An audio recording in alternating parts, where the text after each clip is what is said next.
Hang on, folks, as once again, one of these things are just not like the other. And, well, normally, the normal introduction I come into, the music kept going. So, nonetheless, I'll kick it off with this here, if it works. It feels good to see the world getting loose.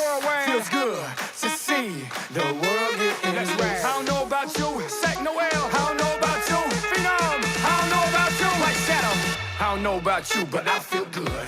Good morning, folks. Yes, it is Monday morning here, October 28th, 10:05 here in Florida. Of course, 7:05 in the morning, as it is for Penguin AZ out there in Arizona. He starts off with the first comment of the morning. Good morning, hermano Angel. Hope you had a good weekend. Go Pack, go. Yes, thankfully, Penguin, because I definitely picked them for the win yesterday.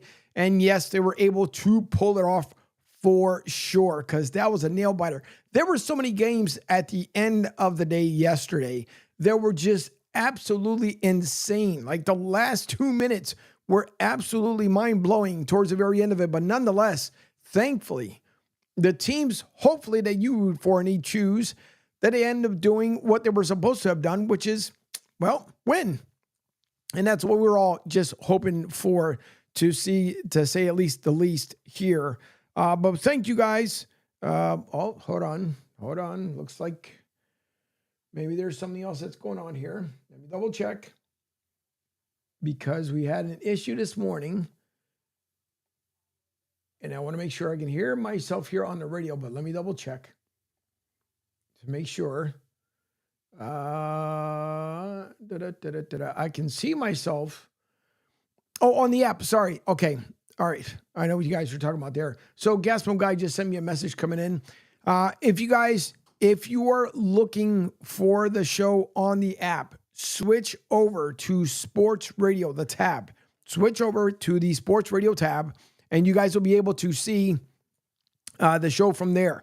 All the shows, all the live shows will be moved over to the Sports Radio tab. It just makes things much easier, because then what I end up doing is the live shows will be there, and then the replays of the show will be directly below it. So on the homepage, if you're on the homepage right now, on the app, switch over to the Sports Radio tab, and then you will see the live show over there. So it is on the app. It's just over on the Sports Radio side. And I will double check as I do the double duties while I'm by myself here.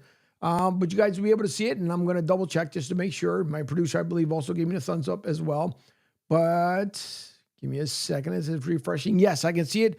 It's on the app. Like I said, if you switch over to Sports Radio 102.9 FM, the game tab, you guys will see it's right next to the Pete Shepard Show.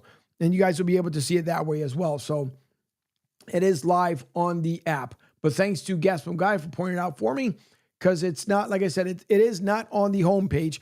There's going to be soon where you guys will be able to just click on the homepage, go over to the live shows, and it will jump you over to the live shows, whether it be in Pete in the morning. He just got off the air here from 7 to 10 a.m., and then over to my show from 10 to 12, and then the remaining shows for the afternoon, which would be the Drive with Q later on this afternoon. And, of course, Bee's World later on with Beeve from 6 to 7, and then followed by Lloyd Vance's Insider Football. So there was a lot of things that I had to work on yesterday. It was ended up being about a 17-hour day here in the studio yesterday. So some things had to get changed and moved around. So in case you guys didn't keep, that's why I always say, take a look always at the website. Take a look to make sure you guys, when things get moved around, this is why I'm constantly working on things. When you guys see things moved around, all the live shows will be under the Sports Radio tab. It's just going to make things much, much easier. So there'll be the radio will be over there as well. Right now, it's on the homepage. That'll be moved over. So there's still things that I need still to be worked on. Penguin AZ says, good morning, fellas. GPG, Mike, Fuji, Rick, Joey B. Even though the guys aren't on yet, but Gaspam Guy will be joining me here in a moment. Penguin AZ says, on that Duncan Dad too. Yeah. Good morning, Dylan. As he is with the now the Auto Racing Digest. So as things have switched over from Dylan, he still has the Spalding Network, but he's also now the basically the president of the Auto Racing Digest. But yeah, so if you guys are looking for the show, it is live. It is just over on the sports radio tab. So I'll send out a message or tweet it out here in a little bit. No, Gas Boom Guy, there is video. So if you look over, hang on, now again, I have to, if you look on the app, and I will kind of semi bring it up here on the, I'll bring it up on this shared screen here so you guys can see when you're following along. So you guys know exactly what Gas Boom Guy is talking about here. I will switch this over. Kind of slows up a little bit of the flow show here, but we'll bring this up. Where is my shared screen? Just so you guys know. All right, so now, normally, and for those who are watching right now, normally, if you go over to the home screen, what you guys would normally see is the show right up on the screen where it says the Pete Shepard Show. You can text and or call the show. So it's the radio players there, which you guys can see, but these shows are now over. If you click over to the sports radio tab and you scroll down, it says live shows right under the lineup. You guys can see there I am right there, just kind of double duties there. So you'll see now the Pete Shepard Show, my show, the Drive with Q later on, Bees World a little bit later on today, and then Lloyd Vance and Talking Hoops. I'm just trying to make it easier for everyone. So when they go back to look at the shows later on, then below that, you guys will see where it says the on-demand, which is the instant replay. That's where you guys will be able to go back to hear the audio, watch the replays of the shows, once they get them updated for all the shows. So if you guys are looking for it on the homepage, it is no longer on the homepage. Pete's was this morning, just to kind of make it aware to everyone. But from now on, all the live shows will be under the Sports Radio 102.9 FM The Game tab, right? So just hopefully everybody got it from there. So, so that's that. Dylan says, by the way, and if you're looking for great racing coverage, check out ARD, LOHE plug. Yeah, listen, Dylan, it's cheap, but it's okay. We've talked about it before. The Flow Show was the name of my other podcast. Yes, I know that, Dylan. Thank you very much. I just throw it in there. Penguin DC says, got it. Thanks for the clarification. I was having trouble finding it. No problem. So yeah, listen, this is what I'll mention this just one last time here. It's the reason why the website is around, obviously, so you guys can take a look, see what's going on. Hopefully merchandise will be up there soon. But it's so that you guys can navigate, even in the app, navigate to the different pages because things can be moved around. So I know sometimes people go to a website and they're like, oh, it's the same stuff and over again. Go around because I'm always tinkering around with the website, and you guys will see the same way with the app. It is a reflection directly of the website. So just take a look there now. You guys can see it. Got to keep everyone in check. Okay. All right, Dylan, I got you. All right. So now if I can get back to the regularly scheduled program here, and there was a lot that was going on over the weekend. Obviously a lot of games, a lot of nail biters, some thrillers, Chicago Bear fans waking up sometimes the way the Eagles fans do, just upset and wondering what in the world happened. So if you're a Bears fan, by all means, send me your comment, send me your text, 727-858-6650, 727-858-6650. Yes, Dylan, it was a crazy NASCAR race as well. Thankfully, I believe Denny Hamlin is still in for Martinsville. Now, if you guys have not seen it, and Dylan kind of brings it up real quick, and I'm also going to get into the tribute, excuse me, that is for Coach Amir Abdul-Rahim. Just a fine tribute that they've done for him, and I'm going to bring that up here in a second. Denny Hamlin, if you guys didn't get a chance to see that, the big thing was over the weekend, over the weekend, Netflix has it where, what's what I'm looking for here? They have a kind of like a 5-part series, and they talked about, crazy enough, about the NASCAR Championship Series from last season. Denny Hamlin, who could hopefully won't be this time out of being part owner of 2311 Racing, but hopefully he'll still stay in the mix to be able to be there for NASCAR Championship weekend that's coming up in about 2 weeks. He is on the cut, but after Martinsville, then only the top four get in. But hopefully Denny Hamlin won't get into any kind of wrecks or anything else like that. I'll bring up some of the highlights here of the race a little bit later on. But yeah, NASCAR is always it's always a good time. And the season flies by really quick. I know I may not be a fan of a lot of the new stuff they end up doing right now because I'm just an old school NASCAR fan.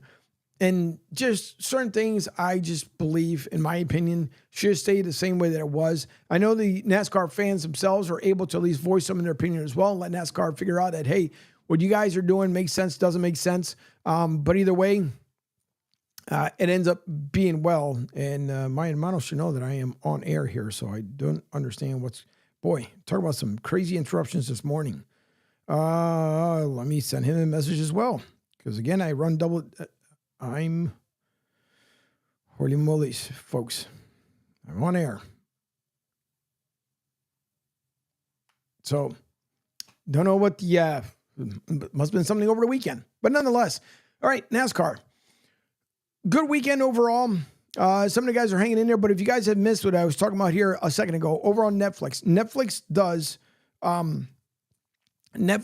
a really good job breaking down how hard it is for these NASCAR guys to get in, which is not the easiest thing in the world. And I know a lot of people say they're not athletes, but they are. I mean, listen, they go through, some of these guys go through some intense training because it is a long day inside of the car, number one. Number two is, obviously, don't forget, you guys do a lot of practice. As the season is coming to a close here in about 2 weekends, then during the off season, some guys might take off a week and then they're back in their car testing because before you know it, listen, Daytona is right back around the corner. You only have December, January, you're right back in the car again in February. So for a lot of these guys, Dylan, if you want to come on tomorrow, you'll be on all by yourself. So you can come on tomorrow and speak to yourself because the next time I'll be on will be Wednesday. So you can come on and speak to the sheets. I don't know what else to tell you. But nonetheless, with NASCAR, again, these guys go through intense training, gruel training. They have to make sure that they are fit. Even Kevin Harvick has talked about some couple seasons ago that, you know, as you get older and obviously as you travel in these cars, it's not like they have, you know, shock absorptions and leather seats and all this comfortable ride that we get in our normal vehicles. I mean, it's a whole different beast. For a lot of these guys, it's a whole different story. But now, hopefully, if I get through here, 17 minutes into the show, and I can kind of go around and come up with what I want to start with.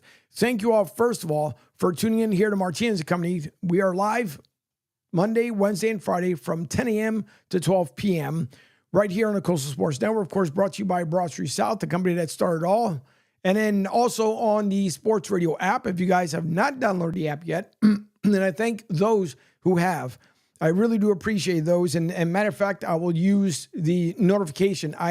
For those who have now downloaded the app, you can turn on the notifications, and no, I do not send a notification every single day. The only time I'll send a notification if there is an important update. So when you download the app, you can turn on notifications, but I do not send out notifications all the time because I do not want to annoy people all the time. Only if it's an important update, I will send out a notification so everyone can receive it. But you can download the app directly from sr1029thegame.com and or up on the screen right above Coach's picture. You guys can take a picture there of the QR code, and then you can download the app that way as well. And I started saying earlier, thank you all for those who have downloaded it. I do appreciate it. It helps out the network a lot and just lets me know that we are doing a pretty good, hopefully, job enough for everyone out there. And of course, you can make your comments live on the social medias, on Pete's Facebook, LinkedIn, YouTube, Twitch, X, Rumble, LinkedIn, and of course, over on Kicks.com. It is Kicks.com's unique platform because it's a lot of gaming ones. So we're trying to break through their gaming code over there to be able to entertain more folks that way as well. So we can't thank you guys enough for doing so. Again, live Monday, Wednesday, and Friday, 10 to 12. Later on this afternoon will be my hermano Rich, the Drive with Q from 4 to 6 p.m. It may not be till 5. So if you guys are looking for that show, it may not be until 5 o'clock. I will send a message out later on, or I'm quite sure my hermano will at the time he comes on. Then Beeves World, tonight from 6 to 7 p.m. right here once again on the network. And then later this evening to close out tonight will be Lloyd Vance's Insider Football on Sports Radio 102.9. Lloyd and his co-host Kevin Midget will be on today. Hopefully, Lloyd has corrected what I asked him to do for tonight's show, because last week, if you guys missed it, Kevin did a pretty good job saving his partner on air, as Lloyd was, listen, everybody every once in a while has little problems, but Lloyd was having a little problem last week. This week, I'm pretty sure he'll end up nailing it and perfecting it. So Lloyd always has a great time. If you guys have missed it, if you're not watching the Monday night snooze fest that is tonight, you can go back and watch or listen to the show. I've got it where hopefully the Steelers run up pulling it off, and I believe so. And speaking of, if you guys want a good show to listen to where they tell it the way it is, Steel City Renegades for Pittsburgh Steelers fans on Facebook, they do a pretty good job as far as telling it the way it is. And the fans that end up getting there, as far as the comments, it's the same way. They keep it as real as they possibly can. Now, before the party line gets going here, and Duncan Dad should be joining me here in the next half hour or so, you guys, in case you didn't know what happened over the weekend, and I'll get into the match here after this, but last week, Coach Amir Abdur-Rahim was just going to go in for a simple procedure test, or a simple procedure operation, excuse me.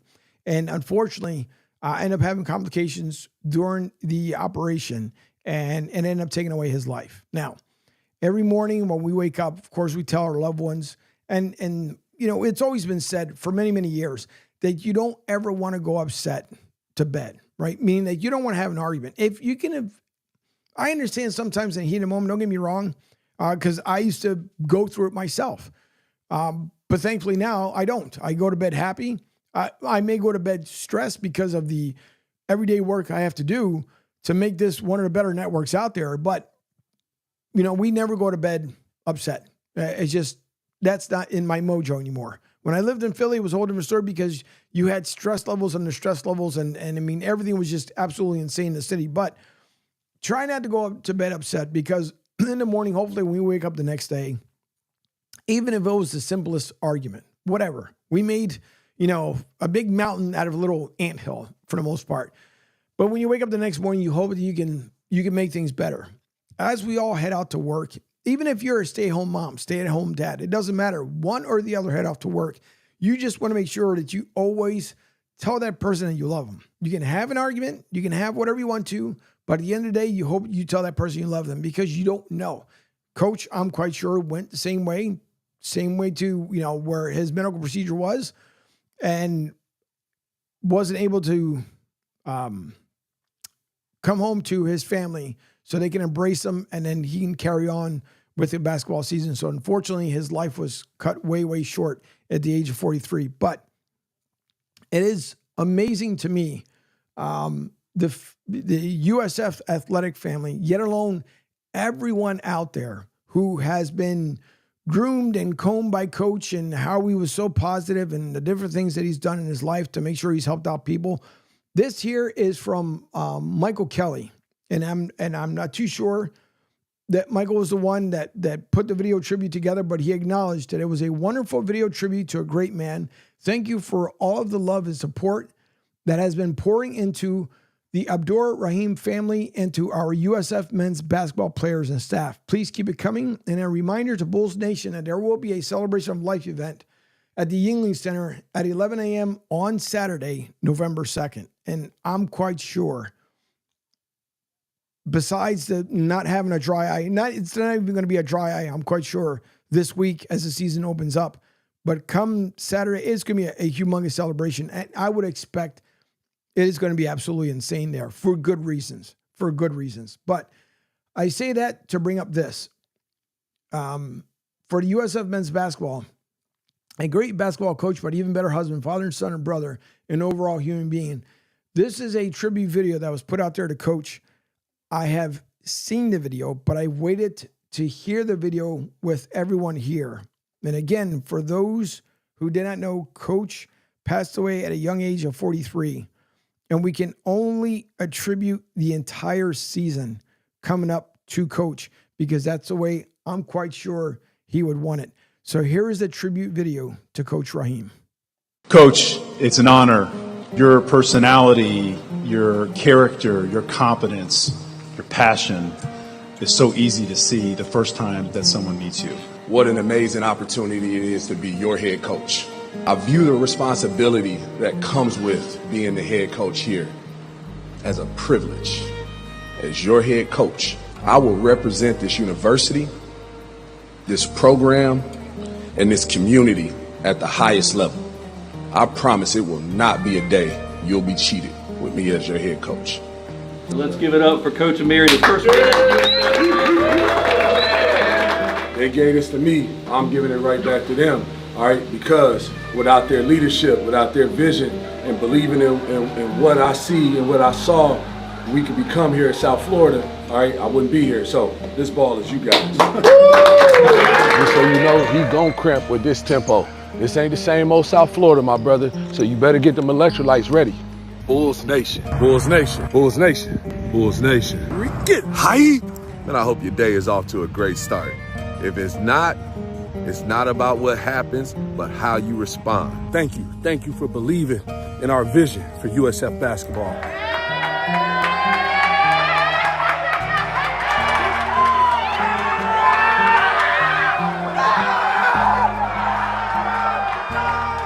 About it, all right? We talked about Dr. King's message. Dangerous unselfishness. And that's been going dangerously unselfish tonight.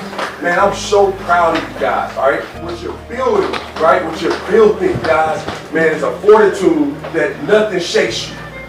He was the finest human being. He was a great basketball coach, but an even better husband, father, and overall human being. The way he shook your hand and looked you in the eye, that man was all about respect. The way he glowingly spoke about his faith and his family, you knew that this was a guy that was genuine, down to his core. We're talking about much more than a basketball coach. To me, we're talking about a guy that found a way to kind of unite an entire campus, to connect with the whole Tampa Bay sporting community. He just brought a kind of magic to us.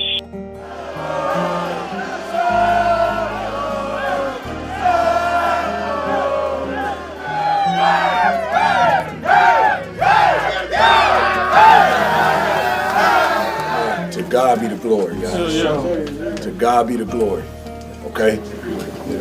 Because only He can give us that type of dangerous unselfishness that's been built this year. Guys, you history makers. The first time it's ever been done, guys. Ever. Somebody that done wore that jersey before you. Somebody that cared about this program. People that care about this university. You guys have given them a sense of pride again, man. That's what it's about. All right? But I'm telling you, the biggest thing you've done, man, you have created a lifelong bond amongst each other. Yeah. Because it's something they cannot take away. Something that was done together. Sir. You understand that? Yes, sir. I love it, man. This wasn't fake. This wasn't for the cameras. He legitimately was just having the time of his life out there with people. He enjoyed people, whether it was me, you, or anybody. I want to be staff of the year, right? Like, I really do. I don't want to be like, trust me, no coach, there's no coach in the country that coaches by himself. And whatever award I get, I'm going to take the plate off and I'm going to go get a plate on it that says staff of the year. I'm going to make sure to get my staff one. I'm unbelievably blessed. One of the coaches I've grown really close to and just learned a ton from, I want to give this award to her and her staff. Coach Erica Brennan, Dalton, y'all get down here. You guys get to see Coach Amir.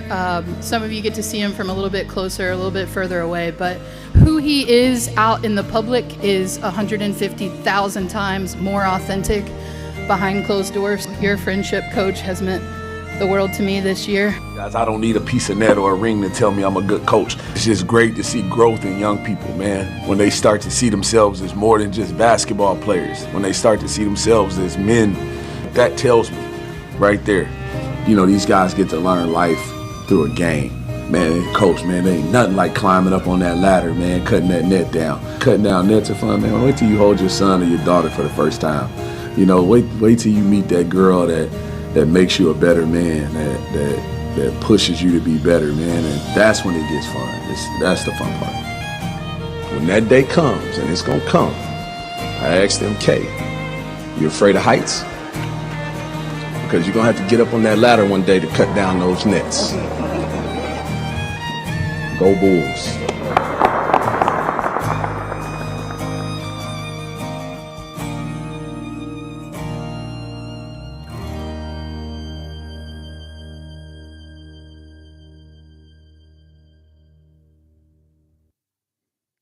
So a life gone way too soon. And you hear in the video when he mentions about, when you meet that girl, right? And I could attest to exactly what Coach said. Because in my life, I've gone through my ups and downs, but to my wife, who's in the other studio, if it wasn't for her and her believing in me and her confiding in me, and yeah, listen, not every day is going to be roses. And I don't mean that like in the relationship wise. I mean that in the business sense, because there's times where, yeah, you feel like throwing a towel and saying, all right, you know what? Why can't I make this grow? Why isn't things happening the way I would like it to? And it's because we're hard on ourselves. But Coach is absolutely right. When you meet that right woman, and we can complain all we want to when it comes to relationships, but I will say the last 5 years of my life has been on this nice climb. I'm never going to say that it's on this roller coaster. It's a nice climb. I went from having to dig up dirt to then laying the foundation back down, and then the foundation has been laid, and now it's just building up that beautiful home that I've always wanted. And if it wasn't for my wife standing behind me the entire time, Coach is absolutely right. We as men can build ourselves the best version of us that we can. But a woman will help us because they believe in us, they'll encourage us, they'll push us to make sure that we can be a better version of ourselves. And so Coach was absolutely right in what he stated. Whomever came up with that tribute video, God bless. Because you even hear him mention about faith, right? And listen, you don't have to be a big faith believer. You don't. You can believe in whatever it is that you want. And I know Pete and I goof around a lot about, when it comes to losing, you never hear the guy saying, well, where was God at? He wasn't here tonight because we lost, right? Everybody always talks about when the goodness happens, but God is always with you no matter what. Good, bad, or indifferent, he's always with you, right? We tend not to seek him during the bad moments. Why? Because things are going bad. Or if not, we say, man, where was God at that moment? But he's always there. Everybody has their sunrise. Everybody has their sunsets. And I always mention there's days in our calendars, there's that detour date, right? For example, you could be going out.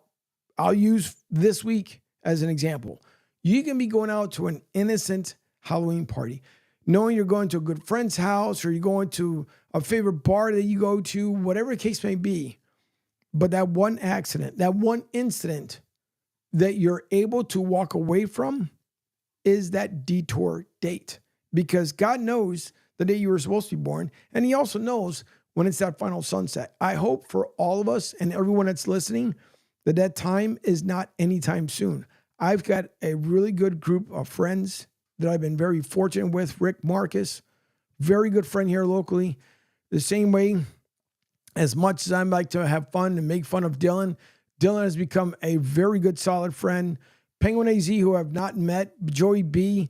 I mean, there's just so many people that I've come across, and I've been fortunate to be able to have been with these folks and knowing that they are good friends. And the same way, like I've known Gaston guy in a short amount of time, but he's become a really good friend. He is now part here of the network when he calls in weekly to do his Bucks report. So I am very fortunate with the circle of folks that moving here to Florida has been a lot better. And I've left some good friends behind too in Philly, don't get me wrong, because Marcio De Silva, that guy, I love him to death because he was there when things went awry.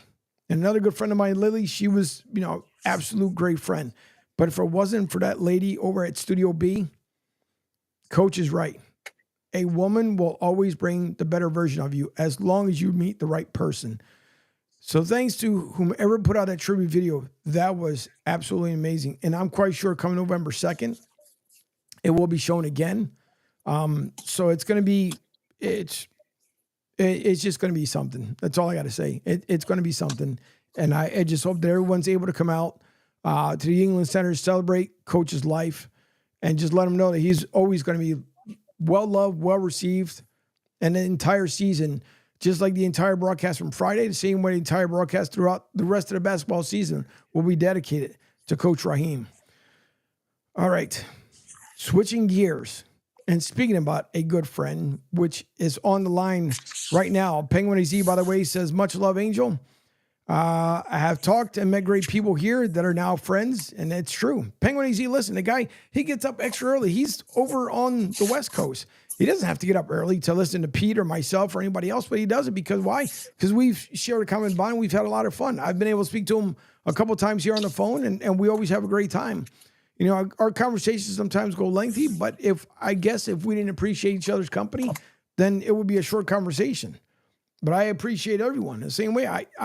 Dylan knows I make I make a lot of fun of Mike Fuji as well, but I do it because if you didn't, I mean, how much would the friendship mean? So with Gaspam Guy on the line with us as well, as we watched Baker Mayfield try to make magic out there in Tampa Bay with a team that is banged up, no Evans, no Godwin, and almost was able to squeak one out. But you know what? You can get upset at the end of the game, but nonetheless, you can't hang your head low because he almost got it done. Now, it's at the expense of Kirk Cousins, now 8 touchdowns this season over Tampa Bay. And it's absolutely insane to think about it. But Gaspam Guy, I know, you sent me a couple messages. We went kind of back and forth a little bit towards the very end of the game, but what a game. And I guess the outcome could have been a lot worse. Yeah. I mean, let me first start off by saying that I'm glad that you gave me the chance that you're giving me, and I appreciate you. And yeah, I do think of you as a good friend. And the info that you give me that helps me with this segment is beyond.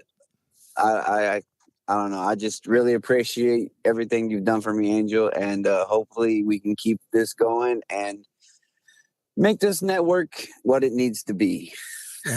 No, I appreciate it. No, it's going to happen. I still have to. Penguin AZ and I have been trying to.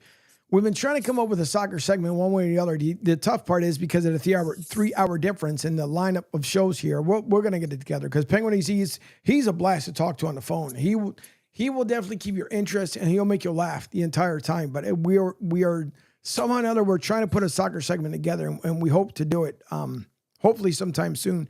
Even if it's something I guess that's pre-recorded, we'll play it a little bit later on. But nonetheless, we are still trying to iron that out. But no, listen, it's all about opportunities. I was given an opportunity in life, and every day is an opportunity. We wake up in the morning, we have the opportunity of making a good day or a bad day. It's about choices. Mm-hmm. And so that's what I want to keep doing. I've never asked for anything in return. I've helped a lot of people along the way, and people have helped me along the way, but I never asked for anything in return. Why? Because I just hope that when the time comes and it happens, that something will just out of the clear blue happen just because it was supposed to have. So, no, believe me, I appreciate it. But Baker Mayfield this is not going to be an easy task. You figured if the Bucs get Evans back, it won't be until after the bye week. So that's and it seems like forever now before that happens. But having what he had yesterday and seeing what this team could end up doing, and again, Kirk Cousins just having, who knew that Atlanta didn't even look like, I don't even think anybody even mentioned about Atlanta winning the division at all this year because Kirk Cousins coming over. The Falcons really during the draft, they got their quarterback of the future that eventually will replace Kirk Cousins, or at least is a great backup to Kirk Cousins in case he gets hurt or injured. But Atlanta was not even in the realm of the NFC South to be like, oh yeah, they're going to walk away with a division. But now you look at it, here we are, now going into week 9, but who would have thought that week 8, Atlanta having the record that they have right now, the Bucs, I think, barring the injury, I would say, and could I be wrong here, Gaspam Guy? I think Tampa Bay may have, instead of having the record they have right now, I think they would have had maybe one loss so far this season. And I'm not saying that to train me like the Ultra fan or anything. It's just the way this team has played. And Coach Bowles, yes, he may have, not done the right thing by keeping Godwin in last week. He should have just shut it down. But like, listen, and I get it. No NFL coach wants to say that, we're not trying to win the game at the very end of it. But at the same time, too, you got to try and protect these guys because freakish accidents happen. Not saying it couldn't happen when we got out of his truck or his car or whatever he drives, but this team is still in it for all intents and purposes. Yeah, I mean, if you just look at some of the stats for Baker, I mean, he still threw for like 400 plus yards. I mean, the offense was clicking. We just I blame this game on mistakes. The 2 interceptions, those are mistakes, whether they were Baker's or they weren't. From what I seen, it looked like they were Baker's. He was trying to force it into a hole, and he just didn't have enough zip on it. And then, some penalties, and they just need to clean that stuff up. And I mean, I definitely still think they're a top contender. Maybe not to win the division because, like you said, the Falcons they're rolling, and they looked really good. The offense looked really good yesterday, and the defense was looking good also.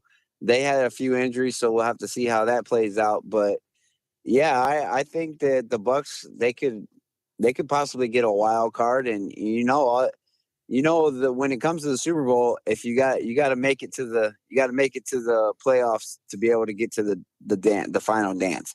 And if they just keep pushing, keep putting their heads down, keep giving that, like Duncan Dad would say, that no bend but no break type of attitude and demeanor about them, I think they could still go pretty far and make it to at least a wild card, maybe take it the rest of the way there. And the bye week coming up, we still got 2 more games before the bye week. So like you said, it seems like it's forever, and just hopefully, as much as I like Mike Evans, I want him to be 100% because he wasn't 100% before the game of last week when they played against the Ravens. He was already hurting with a hamstring, and it's easy to say now that maybe he should have sat out a little bit and not played the whole game, but like you said, those guys are competitors. They don't want to sit out because they think they're going to let their team down, and that's great and all, but at the same time, we need to get these injuries taken care of. We need to get guys back healthy. It's sad about Godwin. He's one of my favorite players. I have his jersey. That's the one I usually wear.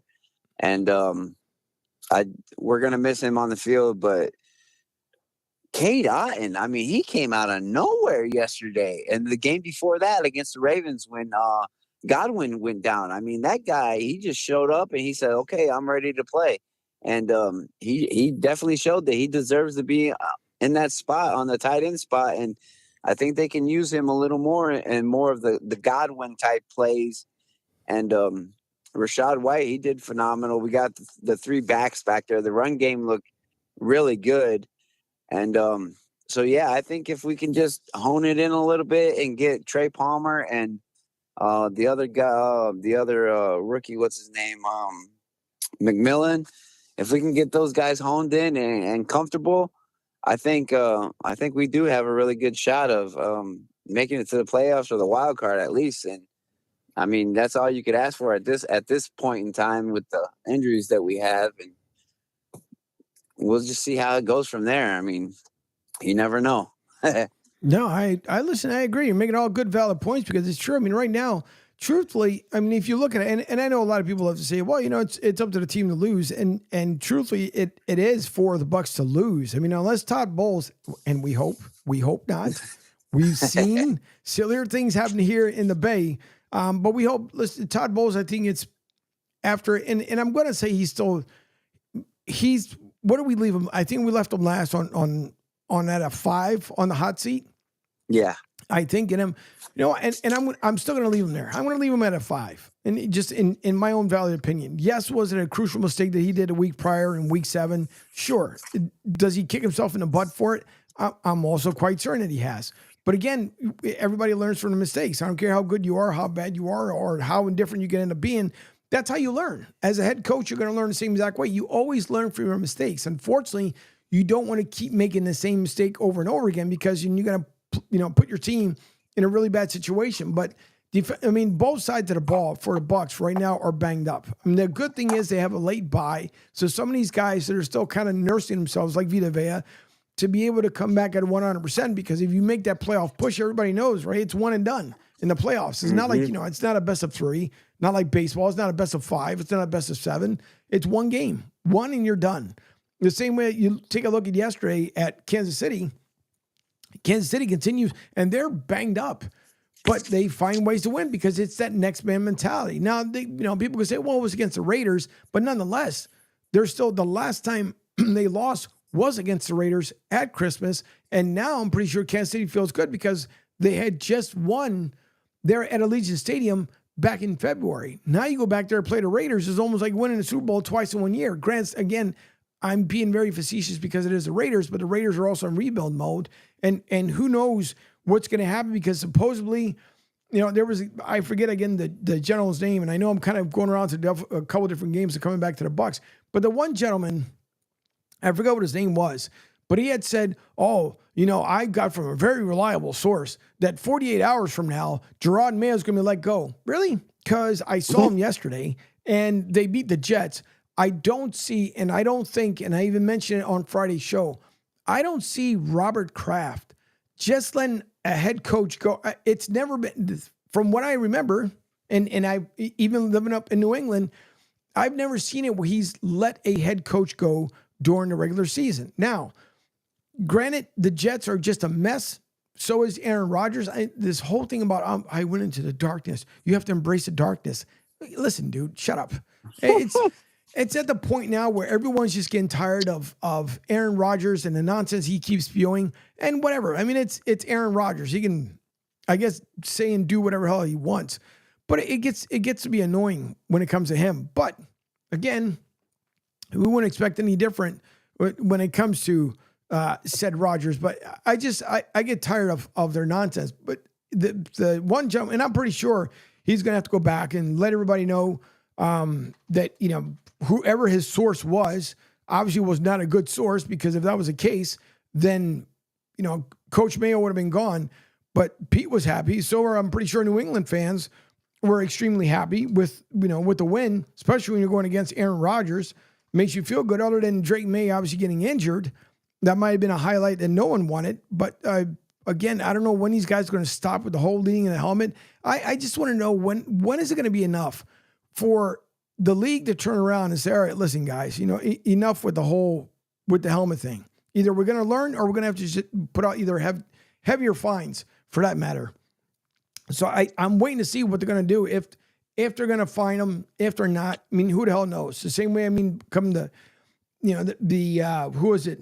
Tyreek from yesterday's game with the Bears. Same way. Will he get fined by his own team for not paying attention or showboating or whatever you want to call it, being distracted, and at the very end, then you tip the ball directly to the Redskins, screw the Commander's name, to the Redskins, player. Obviously, it's just some folks, when you guys get sources, make sure before you put out a story, and this is where a lot of stuff goes awry. I know there's so many people that want to be the first to have a story about this or that or the other. Make sure you have reliable sources. I have one with the Eagles. Does it mean that anytime my source tells me what goes on, I come out here and spew it? No, because I want to make sure that everything that is said, I may talk about it after the fact, but I'm never going to, one is to give up a source that I do have. And then number two, if let's just say they heard something that wasn't correct, and then you come out here and you put it out in front of everybody. Adam Schefter, wasn't it 2 years so far, or 2 times this year, where he got duped? Yeah. And you look silly.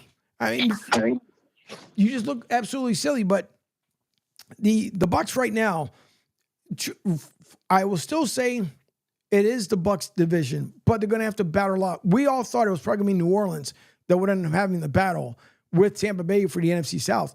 Now they are going to have to really fight Atlanta for that division win. But going to yesterday's game, you got Kirk Cousins, 23 for 29, 276 yards and 4 touchdowns. A banged up defense that thankfully, and if I remember correctly, allowed no rushing touchdowns. And that should say a lot for Tampa Bay as the way they've been playing this year. And then Baker Mayfield, again, good day, 2 interceptions, really didn't help him. He went 37 for 50, 330 yards, 3 touchdowns. But the 2 interceptions, it became the bigger deal. And that's not what he wanted. And I'm pretty sure not what the Bucs wanted to do. But I haven't heard, obviously, Coach Bowles' presser here on Monday. That usually happens about 12 o'clock or about 11 o'clock when we're on air here. And then he comes out with a presser. I'll bring him back up on Wednesday, as long as I remind myself. And I just want to hear what he has to say, what happened at the very end of the game, how close the game was itself. And again, some plays, both teams, not just the Bucs, both teams kind of shot themselves in the foot a little bit, not too much yesterday, but penalties are always going to be the bigger killers in it as well.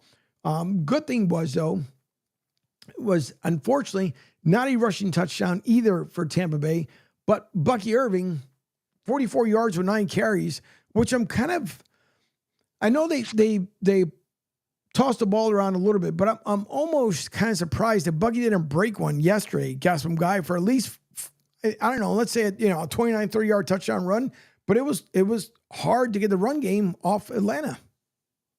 Yeah, they were pretty tough on the line there on the defense for the Falcons, and yeah, he got a couple good openings, and the one I was more impressed with, I think it was Bucky Irvin, but I may be wrong. It may have been with Rashad White, but he ran and he got into a pile, and then all of a sudden you just see him shoot out from the side and then ran it. I think it was Rashad. Now I'm talking about it. Yeah. He ran out from I thought he was down, and then all of a sudden I see him pop out on the left side and he just runs it down the field. And that's what gives you hope on this run game, that that these guys, once they get into that pile, their feet are still churning, their legs are still moving. And that's a good sight, because that helps out with the play action and the little screens to the tight end or to Rashad or to Bucky Irving. I don't know when he's going to get his sponsorship. I'm waiting for that thing to drop. That would be the best sponsorship you could ever get. It would be. I'm pretty sure everybody here in the Bay would enjoy it. Good morning, Joey B, as he says good morning to me. By the way, Joey B, even though you're just tuning in now, Penguin AZ had wished you a good morning earlier on, as he says good morning to you as well, Gas Pump Guy. Joey B out there in Colorado. Joey, I'd like to know, you guys have been going through kind of like the ups and downs as far as weather-wise. I know last week you mentioned there were you were getting snowed and then it started getting warmer. Wonder what it was like over the weekend out there in Colorado. It's a beautiful state. Got a lot of issues right now currently, but a beautiful, beautiful state. We had fun. We were there last summer for a wedding. It was such a great time. Going back to the Bucs here, start off the game, 3 plays. Started to 30, went 13 yards, 49 seconds later, whoopsies, there's a fumble. And that's kind of it. Thankfully, it wasn't what was going to set the tone for the rest of the game, but not the way Tampa Bay wanted to start it. Then you go 5 plays for Atlanta, started on their own 43 yards, buck 19. They take off on the board and they score a touchdown, but then Tampa Bay comes right back with 17 plays where they start on their own 30, 70 yards, 8 minutes and 30 seconds on their touchdown drive. So, initially it was literally toe for toe within the first 10 minutes of the first quarter. Yeah, they that fumble really surprised me, because some teams, when they get start off like that, you can tell they kind of get down on themselves, and they're just not playing up to the way they know they can play or the way they should be playing. But the Bucs, you got a fumble, let's regroup. And what I liked about yesterday is the Bucs took some time off the clock. A lot of the times they had the ball, they took time off, and I was like, oh man, this is going to be a real good close game. And then the first interception came, and I think that kind of shook them a little bit, took them a little bit back to get back into the groove. But Baker, he almost the same exact pass that he got intercepted on, he threw it almost the exact same spot, and he made that play. So that just goes to show you the mentality that Baker has. Hey, I threw an interception over here, but you know what? I'm going to go back to this area, and this time I'm not going to make the same mistake I did before. And that's what really surprises me about Baker is he just brushes stuff off and he doesn't let it bother him like other quarterbacks or other running backs. Rashad's the one that got the fumble. And, he came back, he missed a couple plays, but he came back and he got a nice run. So that's good that they can just switch over to it's the next play. So they don't hone in on just, oh man, I messed this one up. So now what am I going to do? So they got that mentality that, hey, get back in the game. We're not down by a lot. We can make this work. And that just goes to show you on coaching too, that they preach that, hey, you may have messed up once, but let's get right back into it and see if we can come out with something good on the next play.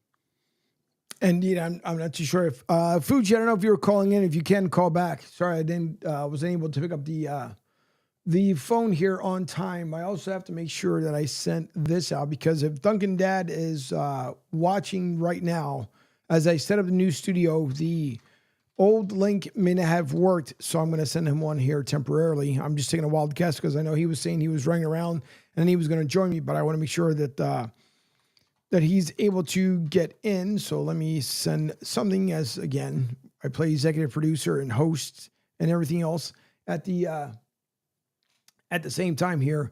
So there's that to be sent out. So yeah, Fuji, if you were calling in, do me a favor, call in.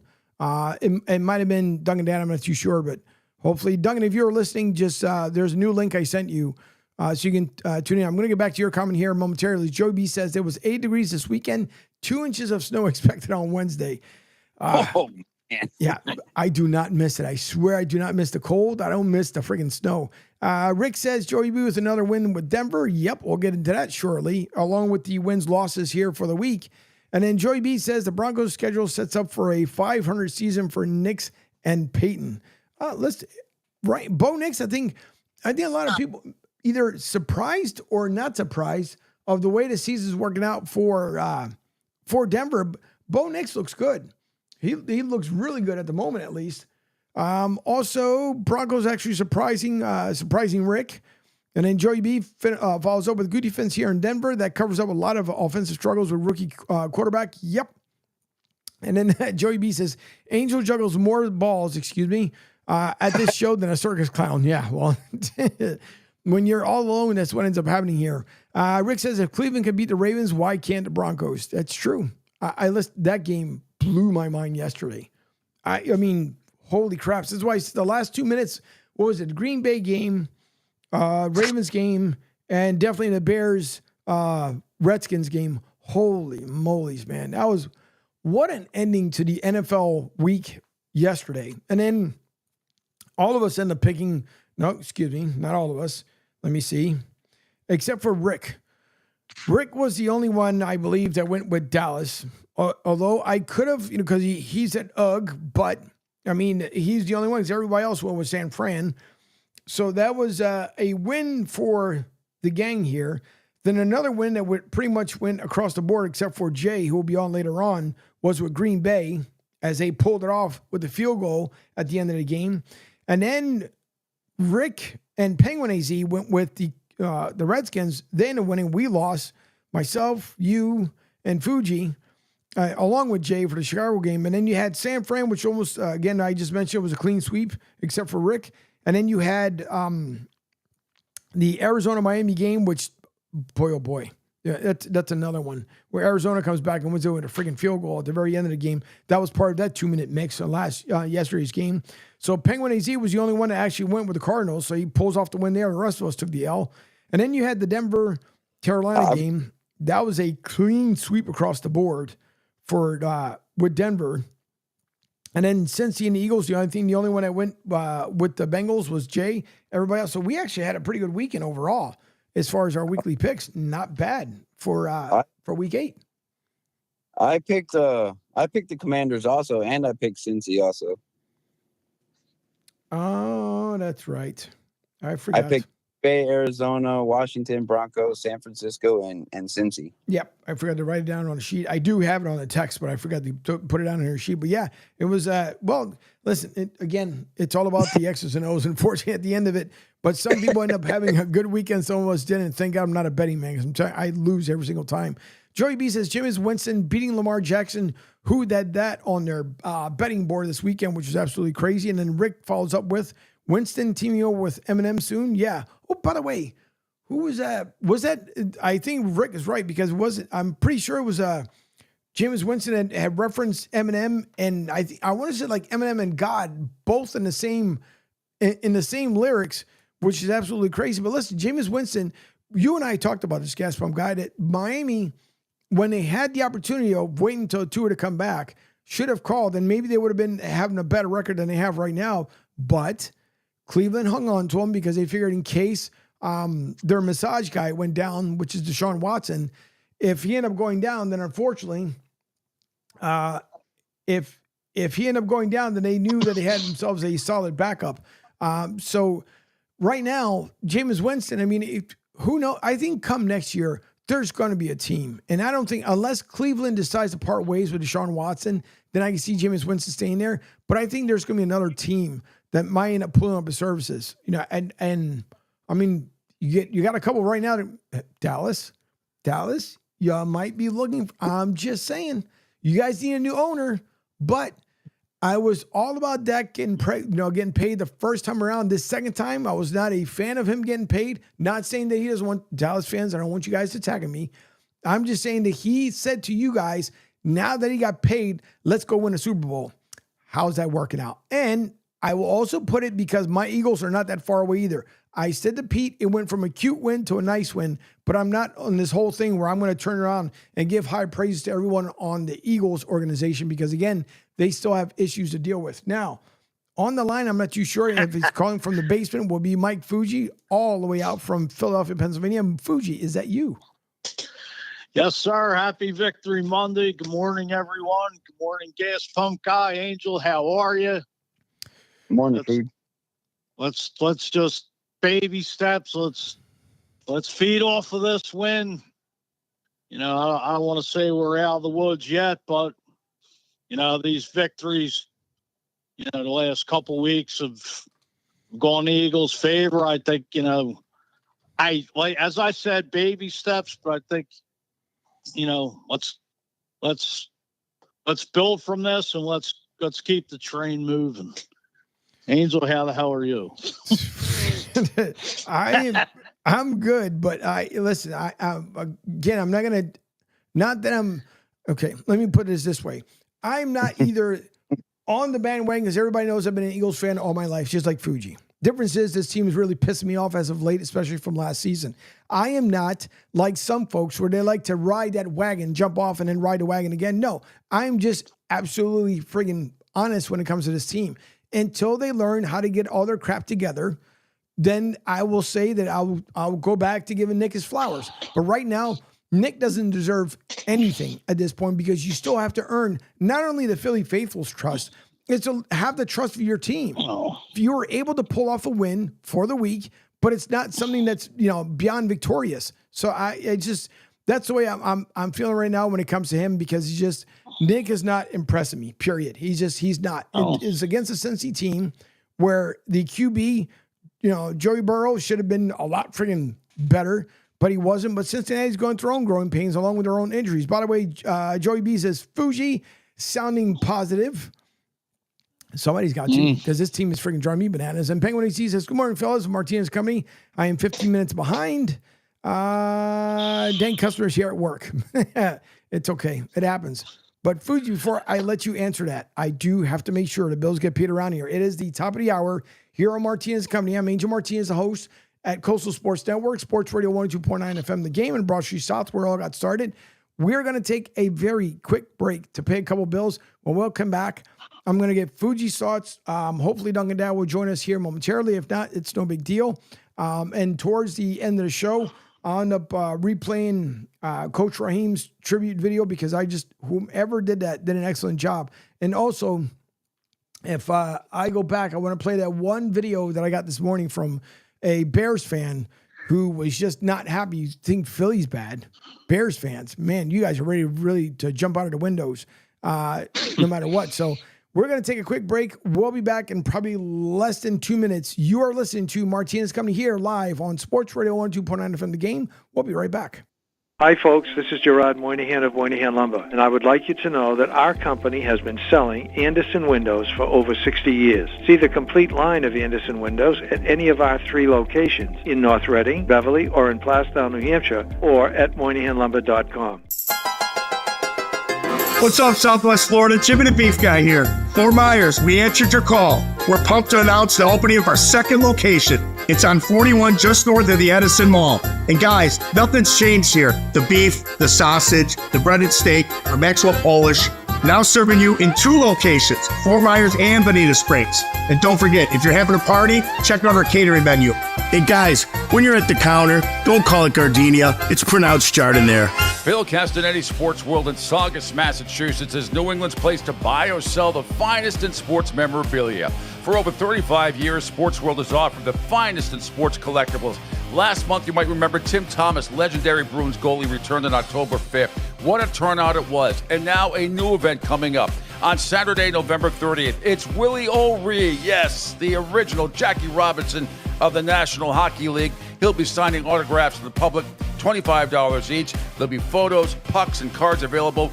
Phone orders are welcome. Just call 781-233-7222 for more information. Sports World in Saugus. Be there. Ion Tampa Bay is the latest news, weather, and traffic for Pinellas, Pasco, Ellsboro, Hernando, and surrounding communities. Stay connected on X, Facebook, and their website, iontp.com. Ion Tampa Bay keeps you informed on breaking news as it happens. Southwest Florida's newest game in town. Sports Radio 102.9, the game powered by Ion Tampa Bay. We'll be right back.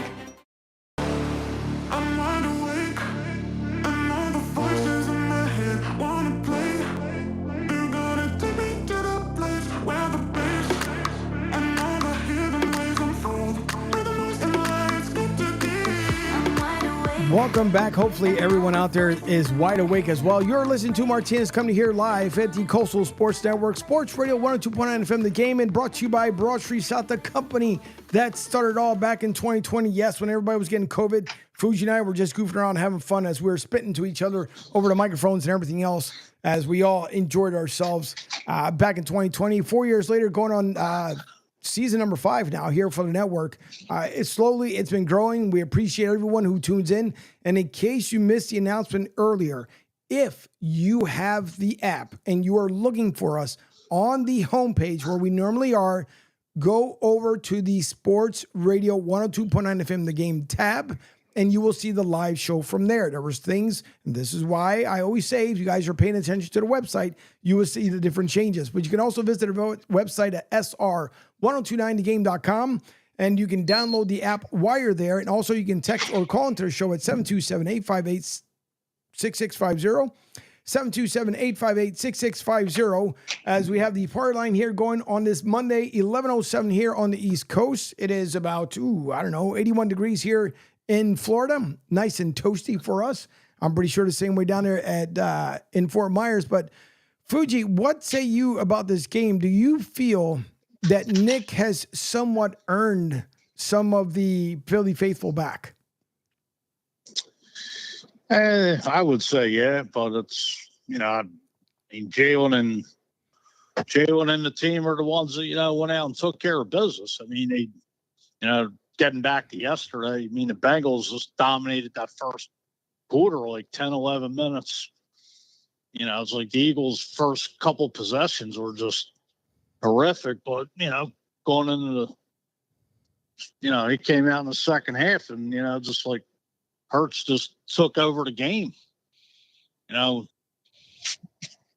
was lighting it up, throwing the ball over the middle to A.J. Brown, Barkley, they consistently run the ball. And that's what keep that running game going. And, the defense stepped it up. All right, Cincinnati didn't have minus T. Higgins in the game, but, it's like I said, it's all right. Cincinnati ain't playing lights out, but, Hurts is finally playing, a couple games in a row. And, it's, with all the injuries this team's had and, it just seems like this team is headed up, but, capitalize on a win, but there's still a lot of work to be done. And, it's like I said, it's baby steps, and you just got to keep building off this momentum. I mean, you got Jacksonville coming up next week, Dallas down in Big D, and, let's take it 1 week at a time. You do have. Go ahead, Fridge, I'm sorry. I was going to, it's like this team's kind of been suspect, but again, they're still struggling out of the gate, not to score any points in the first half, but, hey, if you're finding ways to win, that's all that matters. It's not how you start it. It's not how you start out. It's where you finish. Yep. In the end. It is, unfortunately. That it definitely is. But again, it's, I don't want people to think I maybe hammer them to a certain extent, but the same way, like Nick Sirianni should not be off the hot seat just because you pull off 2 wins. I mean, this was, I think, a lot better off than it was a week prior. That again, even though you're playing the Giants, but it took you, I will keep saying, the 14 minutes just to get the first set of points on the board on a team that's beyond repair at this point. But Giants are looking better than their counterparts in the Jets. But it's, the Eagles need to. Yes, it is a week by week. We hope that we see some momentum start to carry the right way.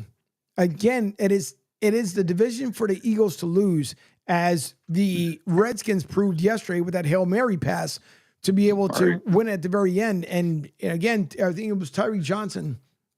I don't even know if I still have the quote up there. I had it up there earlier, but he had mentioned as far as, that it was on him, and it was on him because you shouldn't be showboating. Tyreek Stevenson, he said, to Chicago and teammates, my apologies for the lack of awareness and focus. The game ain't over until zeros hit the clock. Can't take anything for granted. Notes taken, improvement will happen. And who knows? I mean, I don't know if Eberflus is going to find them or Bears decide they're going to find them or what, but I mean, it was just dumb. You're pointing out there to that ridiculous stadium. Listen, Redskins fans, don't get mad at me. I'm not the one who designed that friggin' piss bowl of what you guys call home field, but that place is freaking horrific. But now you have a guy who's going to be willing to spend the money, and either they're going to upgrade that goofy stadium or they're just going to try it all over again. Everybody remembers RFK Stadium was great. Granted, it was old, but it was great. It was a lot better setup than because you can buy tickets, and you've been there, Fuge. Unless you're sitting in that lower bowl, the upper bowl, you can forget about sitting in that freaking goofy stadium.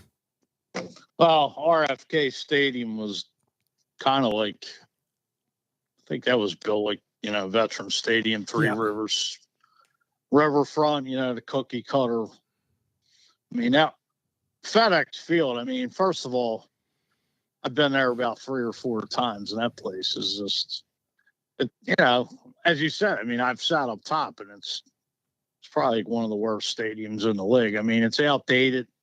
There's like a parking lot, like with a church, like across the lot from it. It's just horrific. And hey, Josh Harris, talk about, building this 76ers place here in Philly. And I'm sure he's going to push to get a new stadium down there for, the Washington football team here. And, but, new ownership, new coach, you got to give it to that, Jalen Daniels. I mean, coming off, he was questionable going into this week, and that team is finding ways to win, and you got to give them credit. Yep. Especially, it's such a moral victory and emotional just winning the game the way they did. Especially, that game being flexed from, the Eagles and Bengals getting shafted from 4:30 to 1, and then vice versa with the Bears in Washington. Yeah. Listen, I thought the kid did well in college. Obviously, he's the only thing that I hope he's got. I don't even know if it. I know he has confidence, but it also seems like a shade of a little arrogance. Like right now, you've gotten probably one of the better team of coaches aligned going your way coming into the NFL. You would have taken what they would have had there last year. You probably wouldn't be looking as good as you were at LSU. Like, I'm just going to put that out there. But he is a good kid. He has confidence. You can see it. The teammates, obviously, this team is, I mean, it's night and day compared to what we saw the last 2 or, yet alone 7 seasons from the Redskins. But yeah, now you have an owner that's going to be willing to spend money. Obviously, the Sixers are going to get some brand new digs, and they probably need it anyways when they finally pull off a win. And this whole thing with Joel Embiid, listen, why? This is where I'm going to get a little heated. What is it?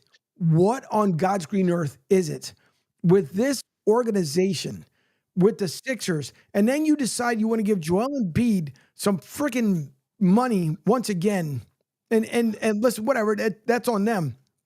But now you pull this team in and you want the fans to be excited about this team, and then you turn around, you grab more money, and then you're telling us now that you're not going to be in back-to-back games at all this season. Come on, man. And the NBA is investigating into it anyways because they want to know who gave them the clarification. Duncan Dad right now is actually driving to meet with Josh Harris, and he wants an explanation himself to see what's going on. Duncan Dad joins us here live on the show. Duncan Dad, how are you? You could not be more correct. I'm actually across the bridge coming up on the Camden exit here by the Ben Franklin. There you go. Morning, Duncan Dad. I told you. Morning, everybody. How you doing? That's it's a pisser. Tyrese Maxey, here we go. The Camden Ben Franklin Bridge. He's there. I don't lie, man. I don't lie. Well, listen, when you go over there, just make sure, knock some sense into this team and figure out what the hell's going on with Joel Embiid, because this is a pisser. For Philly fans, you get excited for the offseason, and then you see Joel Embiid playing the Olympics. Then he comes back and comes up with this nonsense. Yet he said he lost weight for his health.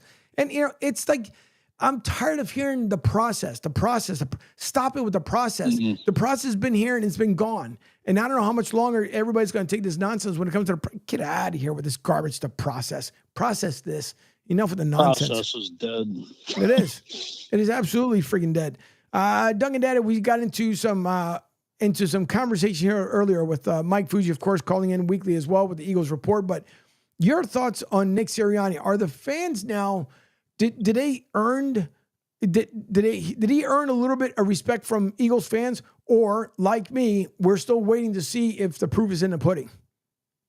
Well, I feel as if he bought himself another game or two because he sort of released the reins and is letting Kellen Moore sort of run the offense. But it's just a shame that, it took 7 games in order for him to realize, hey, wait a minute. This is what my guy can do. This is what we brought this coordinator in for. Let's let him do his thing. And I still feel as if there is a little bit of that, not internal power struggle, but the struggle in the sense that he's sort of going to let him run with it until there's a little hiccup. Right now, the defense, again, yesterday, bailed them out early on in the sense as much that Cincinnati kind of shot themselves in the foot, right? Missed field goal. There was a holding penalty.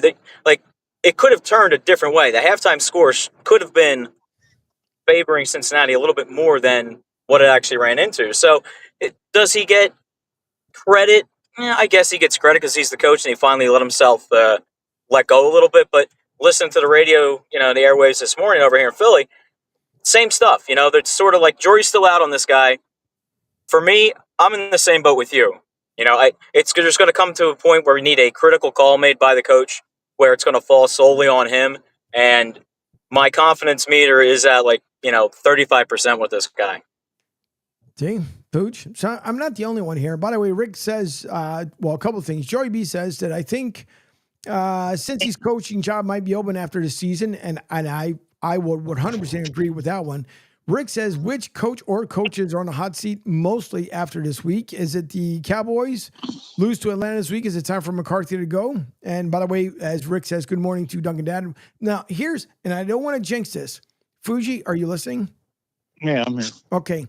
Duncan Dad is traveling on the road, and his phone is not on Metro PCS because I can hear him and see him clearly. So whatever's carrier that Duncan Dad is on, you might want to talk to him. Therefore, you don't have to keep calling from the basement so we can hear you audibly clearly. And you know what? As I'm saying that, we probably lost him anyways. Here now. Oh, see, Duncan Dad, see what happens? Listen, will you stop with your Metro PCS phone? I am not on my Metro PCS phone. I am on my work phone, which is an iPhone. All right. And I believe Verizon is the carrier. So there's no excuses. There's no, as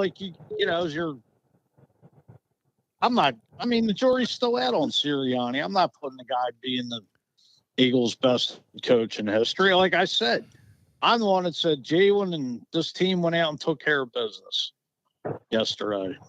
They stepped it up in the second half. They beat this team. They found a way to win. And like I said, you got to build off it. I'm not saying this team's going to the Super Bowl. Like I said, you got Jacksonville next week. It's a winnable game. Dallas on the road. And then the big test for the NFC East will be Thursday night, November 14th, when Washington comes to the Combat Zone. Link, 8 o'clock p.m. Thursday night. Lock the women and children away, and it'll be an NFC showdown. All right. We'll see. Hurts against Daniels. I did see, and hopefully Rick is still on the line. I did see that Rick decided to join the party line here. Rick, are you there? I am here. How are you, sir? Rick.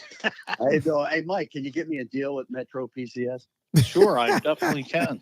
I'll get right on as soon as the show's over.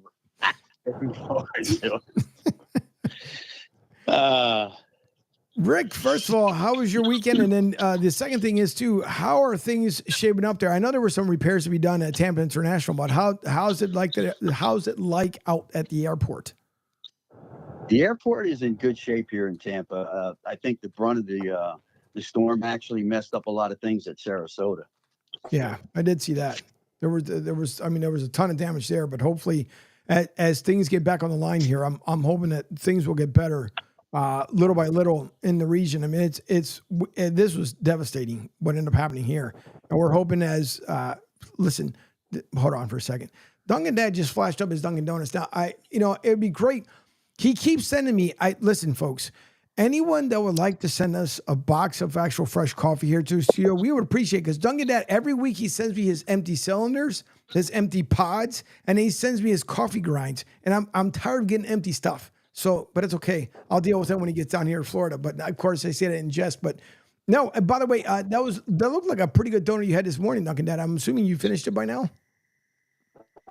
Oh, he froze up for a second. See, Oh yeah, long gone. Yeah. Yeah, no, it was long gone. Am I there still? Yeah, you're still here. Okay, sorry about that. No worries. Little under the bridge action. Yeah, no, I got that scary spider donut or whatever, so it wasn't bad. It was all right. It's pretty good. Yeah, no, actually, it's good to know about Tampa International, because I will be in the Tampa metro area. Myself and the lady are coming down for Election Day. See, now, listen, folks, this is where you talk about some dedication. Now, originally, Dunkin' Dad being from the Philly market, he is going to vote, as he does, back in Pennsylvania, as everyone should. And then you have, Lady LeVon, who's coming here to where she originally resides, from Florida, to come vote, because she still has her home and her residence here in Florida. So you talk about dedication. This is where you do things and you do it right. Not sending some phony baloney ballot. This is where you actually do things the way. So I honor these guys for making a trip down here just for that. But Brick, this team here, again, it was a nice win. I'm not going to put them again on some crazy, pedestal. Good win against Cincy. You had mentioned about some coaches being on the hot seat. I think if anything, and I'll let it go around the table here, but I think you may have, if Dallas keeps losing the way they're going right now, could McCarthy be gone? Yes. But at the same time, too, with the way, how much you've paid this offense, especially your QB, which doesn't seem to be the leader of the house anymore, McCarthy could be gone. You might be right about that one. Yeah, I look at or listen to the things you're talking about when it comes to Sirianni. And then I think of something like, be careful what you wish for. Mm-hmm. I mean, what if McCarthy was let go and then he was the head coach of the Eagles? I wouldn't want that. It would never happen, but I wouldn't want that for sure. So how bad is Sirianni if you compare him to somebody like Mike McCarthy? Yeah. Yeah, but if McCarthy, if Sirianni would have kept going the way he was going, first of all, he's got to stop with the antics. Number one, just stop it. You're not a fan. You're a coach. Lead. That's what you're supposed to do. Lead by example. So leave all the shenanigans for the folks up there in the stands. And if anybody missed it, the Philly guy, Jamie, got a lot of love yesterday on the NFL Network because when Colleen Wolfe started her segment with the Eagles, his face was up there on the screen. I don't know if he caught it or not because I know he's in Cincy, so I'm pretty sure he missed it. But the NFL Network had let off with the Eagles and him up there on the screen. But no, you're right, Rick. I think there's going to be a couple of coaches. Cincy's coach may be on the line. I mean, Dougie P, with the win yesterday, with a little less heat would have been on him.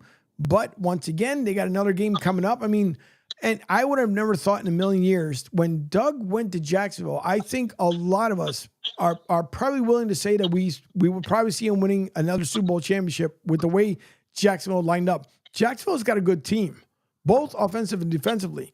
It is some pretty good coordinators, but we'll see if he can get the job done.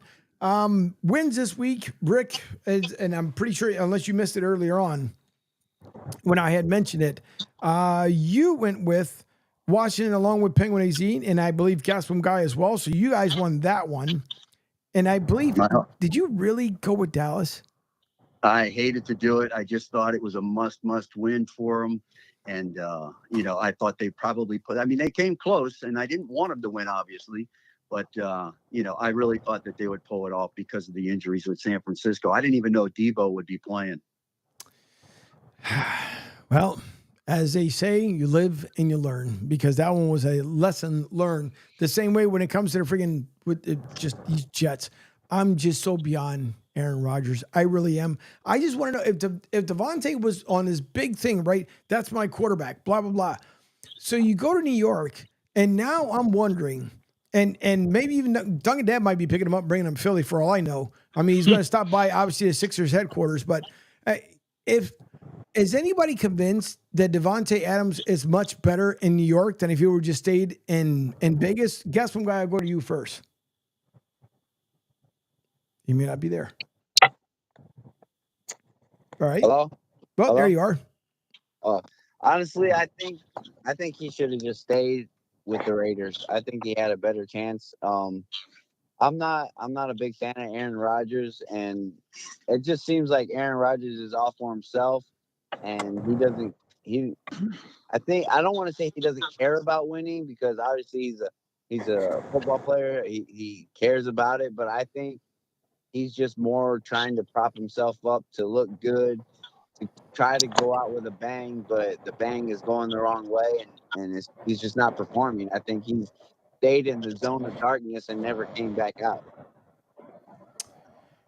Well, I want to, before I keep going around the circle here, but there's another thing as Rick brought out Mike McCarthy, and in case you guys missed this one here, this was one that doesn't make any freaking sense to me, but then some things should and shouldn't. There's another one here. This Stephon Diggs apparently got into a heat exchange with a reporter yesterday. This was like after the game, in case anybody missed it. Now, I'm going to play this, and hopefully everybody will be able to hear it. If not, I'll talk about the quotes up there. But here's Stephon about after the game when someone questioned him about football. Took from that? Out of that whole play, that's what you took from that? You don't know football. You can't do nothing that I do. You can't go out there and do nothing. Stay in your lane, buddy. Stop playing with me, bro. Just asking a question, Trayvon. I mean, I'm happy to have you answer the question. Out of that whole play, that's what you took for that? That's what you got from that whole play, that's what you got from that? I'm asking you. We can talk about it more. What were you doing then? Now, if you heard him at the very end, obviously he kind of cursed a little bit, which is not surprising. And then he talked about, why don't we talk about these nuts? I mean, it's kind of the dumb, Snoop silly. Dogg said. Yeah, well, that's how a locker room becomes so disengaged, and why the Cowboys won't do well against Atlanta next. So I wouldn't even think about it. Sorry, gas pump guy, but I will say, as far as the Buccaneers, I really think they have a good shot of beating Kansas City, because it's so difficult to stay undefeated, even though it is in Kansas City. I always have faith in my team to beat any team. Kansas City is going to be a real challenge. Like Angel was saying earlier, they're pretty banged up, but yet they still find ways to win. And I still going for Bucks. I think Baker can do it. They just need to put their head down and cut some of the small mistakes out, the interceptions and the penalties. And I think they're as good as any other team. Yeah, well, they're all together, and that's what I think is good. They're a scrappy team, and I actually think that they could actually win that game. Well, thank you. I'm glad there's somebody else out there that thinks the same as I do. It'll happen. It'll happen. By the way, there's still listen, Bucks fans. It's okay. I get it. And the Bucks organization, I'm still waiting for the document to arrive here at the house. I'll take a picture of it and send it to Fuji. Fuji keeps swearing. Obviously, there's a jersey that's in my closet, which has never been there in the first place, but it's okay. But listen, this team, Tampa is starting to make a name for themselves. Now, I know my good friend Rock Riley was out there at the game, and he was talking about it was probably the lightest crowd that he's seen for Bucks fans out there. That's the only thing. Lightning fans have found a way, and I'm going to get into the vid organization here in a second too, but Bucks fans, you got to show up. Don't wait until there's another Super Bowl. You got to show up. And that's the only disappointment about here in the Tampa Bay region is just Rays fans, I don't know, maybe they'll show up in Oakland, depending on where they're going to end up playing. I just say, screw it, take the tarp off the top of the trop, bring in a couple of air conditioners and call it a day. We might as well. And it's going to a rain delay. The only thing that'll get screwed up a little bit, some of the stands might get wet, but who cares? It's Florida. It'll dry up 5 minutes later, but they're still trying to find out. But sticking with Tampa in a little bit of a spectrum here, real quick, I want to make sure I mention that if you guys missed it, Tulsa and the ladies women's soccer team end up going over a draw this weekend. So that was the final game of the regular season. Pretty soon, the playoffs and the lineups will be announced. So stay tuned. I'll keep you guys live about the situation as far as what goes on there. And then the other thing was Jeff Finnick, this guy, man, he's done so much for the Tampa region. So he sold a good portion of the Lightning, and he's going to, in about 3 years, he's going to turn it over. He's going to stay on as a minority owner. But the other thing, too, that I want to mention when it comes to Jeff, with the money that he has gained since becoming owner of the Tampa Bay Lightning, he is going to pay over $20 million. He's going to share that in bonuses to the folks that believed in him and the Lightning. So you would imagine, Duncan, Dad, if you let's just say you were working for, I don't know, 15, 16 bucks an hour.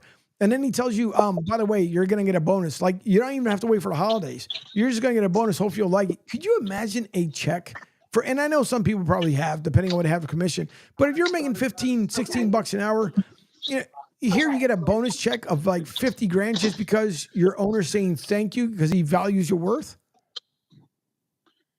Oh man, that's life-changing money for some people. Yeah. You know what I mean? But it's just a testament to the guy. I mean, he's invested in the area.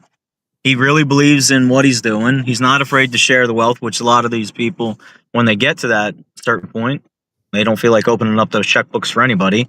And it just, I don't know, it's a testament to who that organization is and what they're about. And it's just, you want people in that position. And I feel as if I ever found myself in that position, that hopefully I would do the same thing because, make someone's life better. Like, just make it better. It does. It would make it better for somebody. I mean, it's amazing. This guy, he turned Emily Arena into, it's a beautiful venue, an absolute beautiful venue. The money he's spending, and he doesn't even own the joint. He's leasing it. And for the fans, if you don't come, when you guys come down here, you got to see, it's granted in the middle of summer, yes, it gets ice cold in there, but why shouldn't it? Because you want to keep the stadium as cold as possible. But it's a beautiful place. Listen, I'm a Flyers fan. But when you go to this game and you see that lightning blue going up them steps and Thunderbug getting everybody hyped up and you're all walking in there, it's a whole different venue. So Jeff Finnick has done such an amazing job here. Again, Tampa region, you guys have no clue how good you have it here. It's like I tell the kids before in the school system, go up to Philly. Let us know how it works out for you guys. Like, you guys complain about your schools. You have zero to complain about. I would love to have gone to a school where I can go from in the building, outside, transfer classes, walk back into another classroom. Like, that's stuff you see in basically in shows and movies and stuff like that. But you guys have no idea how good you have it here with the owners of these respective teams. Ray's owner, he might still be a little bit on the fence here, but nonetheless, when it comes to the Bucks, and definitely for the Lightning, you guys should be just selling out every single game, especially when it comes to Lightning, because Jeff Finnick, when he leaves as majority owner, you guys are going to find out. Hopefully these new guys are coming in here taking over will keep up that same winning mentality as Jeff has had. So we're all yet to see exactly how that one ended up playing out. But Duncan, Ned, I see you have arrived over there next to the Camden facilities. When you go in there, okay, make sure you tell Josh. I know he's back there. I know he left from DC last night, and he came back. So make sure you tell him, knock it off with the whole Joel Embiid nonsense. I got a package for him in the back. Usually that's Fuji's apartment, the Godfather. That's what he always says. Just the messenger, man. I'm just the messenger. That's all I'm doing. Just the messenger. Be careful breaking those legs. That's usually Fuji when he's like Karen, in the Goodfellas. No, go on. No, go ahead, go in. And now he's, no, I'm good, Jimmy. All right, I'll see you later. You know that part pretty well there. I learned it from you. That's your line when you go around telling people. Now, my line would be being a gangster is better than being president of the United States. Yeah. Honestly, how could I go to school and sit there good government bullshit? Exactly. That's the truth, though. It is. But I think. I don't know. I want to hear this week, Annie Agar. I know she always waits until after a Monday night game when she puts a recap on spin on things for a week. On Wednesday, and I got to remind myself, I'll jot it down to make sure I play back what she has to say. Her recap this week has got to be good. But I know we mentioned the Bears earlier. I know Pete and I had a great time at the expense of Bears fans, including my wife, who a little upset, not overblown, but she was a little upset. But here's one other video that I wanted. This lady's name, let me make sure I switch back to my screens here, as I always do. So this is Alexis Jade. To give her dues, it's her video over on X. But she describes just about what every Bears fan is feeling right now. So here she is, her take on how she feels after his game. I don't even know what to say right now. Are you kidding me? Is this real life? The Bears just lost on a Hail Mary that we tipped to the receiver? We did not deserve to win that game. It was absolute trash. But how is that the ending? I hate being a Bears fan. This is terrible. This team sucks. Every year it sucks. And I try to remain optimistic and I try to give benefit of the doubt. And yet every time they disappoint. And I don't know what else to do anymore. I don't even know. Every time we buy into the hype of this team's going to be good, we have Keenan Allen and DJ Moore and Romo Dunze and Caleb Williams. Still nothing. I don't know. This Commanders team was not good enough for us to play as poorly as we did. And I know it's easy to blame the coaching, and there are parts that are to blame the coaches for, but a lot of this is poor execution. Caleb Williams did not have a good game. He did not play well. His deep ball, still an issue. The execution by the O-line, abysmal. Year 3 is done, basically, of the rebuild. And what do we have to show for it? We have the talent, but we still can't compete. There is no way this team is going to compete in the NFC North. And I just don't understand how much longer we're supposed to buy into all of this, because I've been a Bears fan my entire life, but I'm getting really tired of getting overhyped. And then when we finally play teams that have a little bit of decency to them, we can't compete. I don't know. I don't know what to say. I want to remain optimistic. I want to have hope, but it's getting extremely frustrating and I don't have an answer. And I'm tired of repeating the cycle of firing the coaches, firing the coordinators. Where does that get us? I don't know, guys. This was a crappy game, a crappy loss, and a terrible way to end the game. I don't know what to think anymore. Bear down, I guess.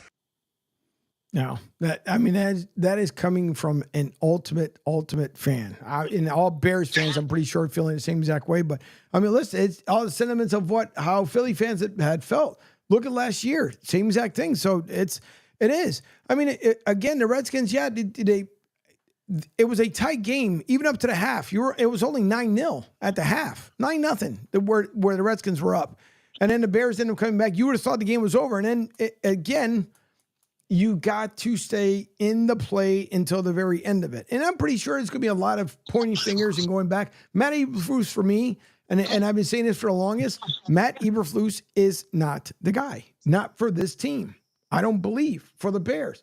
But, you know, it's whatever's. But you guys, your thoughts, Gaston guy, I'll go with you first. I guess, is she on point as far as the way Bears fans feel?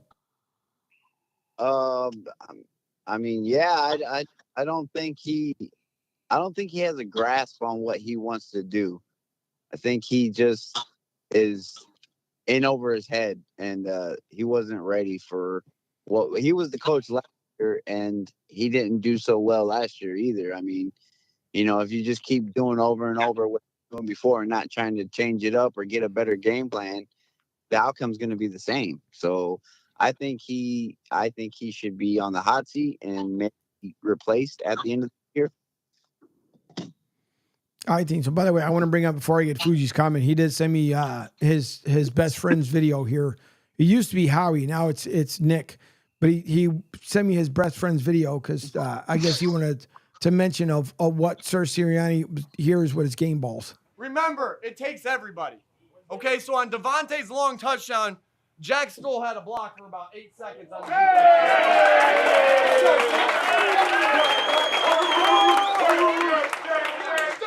Hey, Slay goes down. Isaiah comes in. Big time play.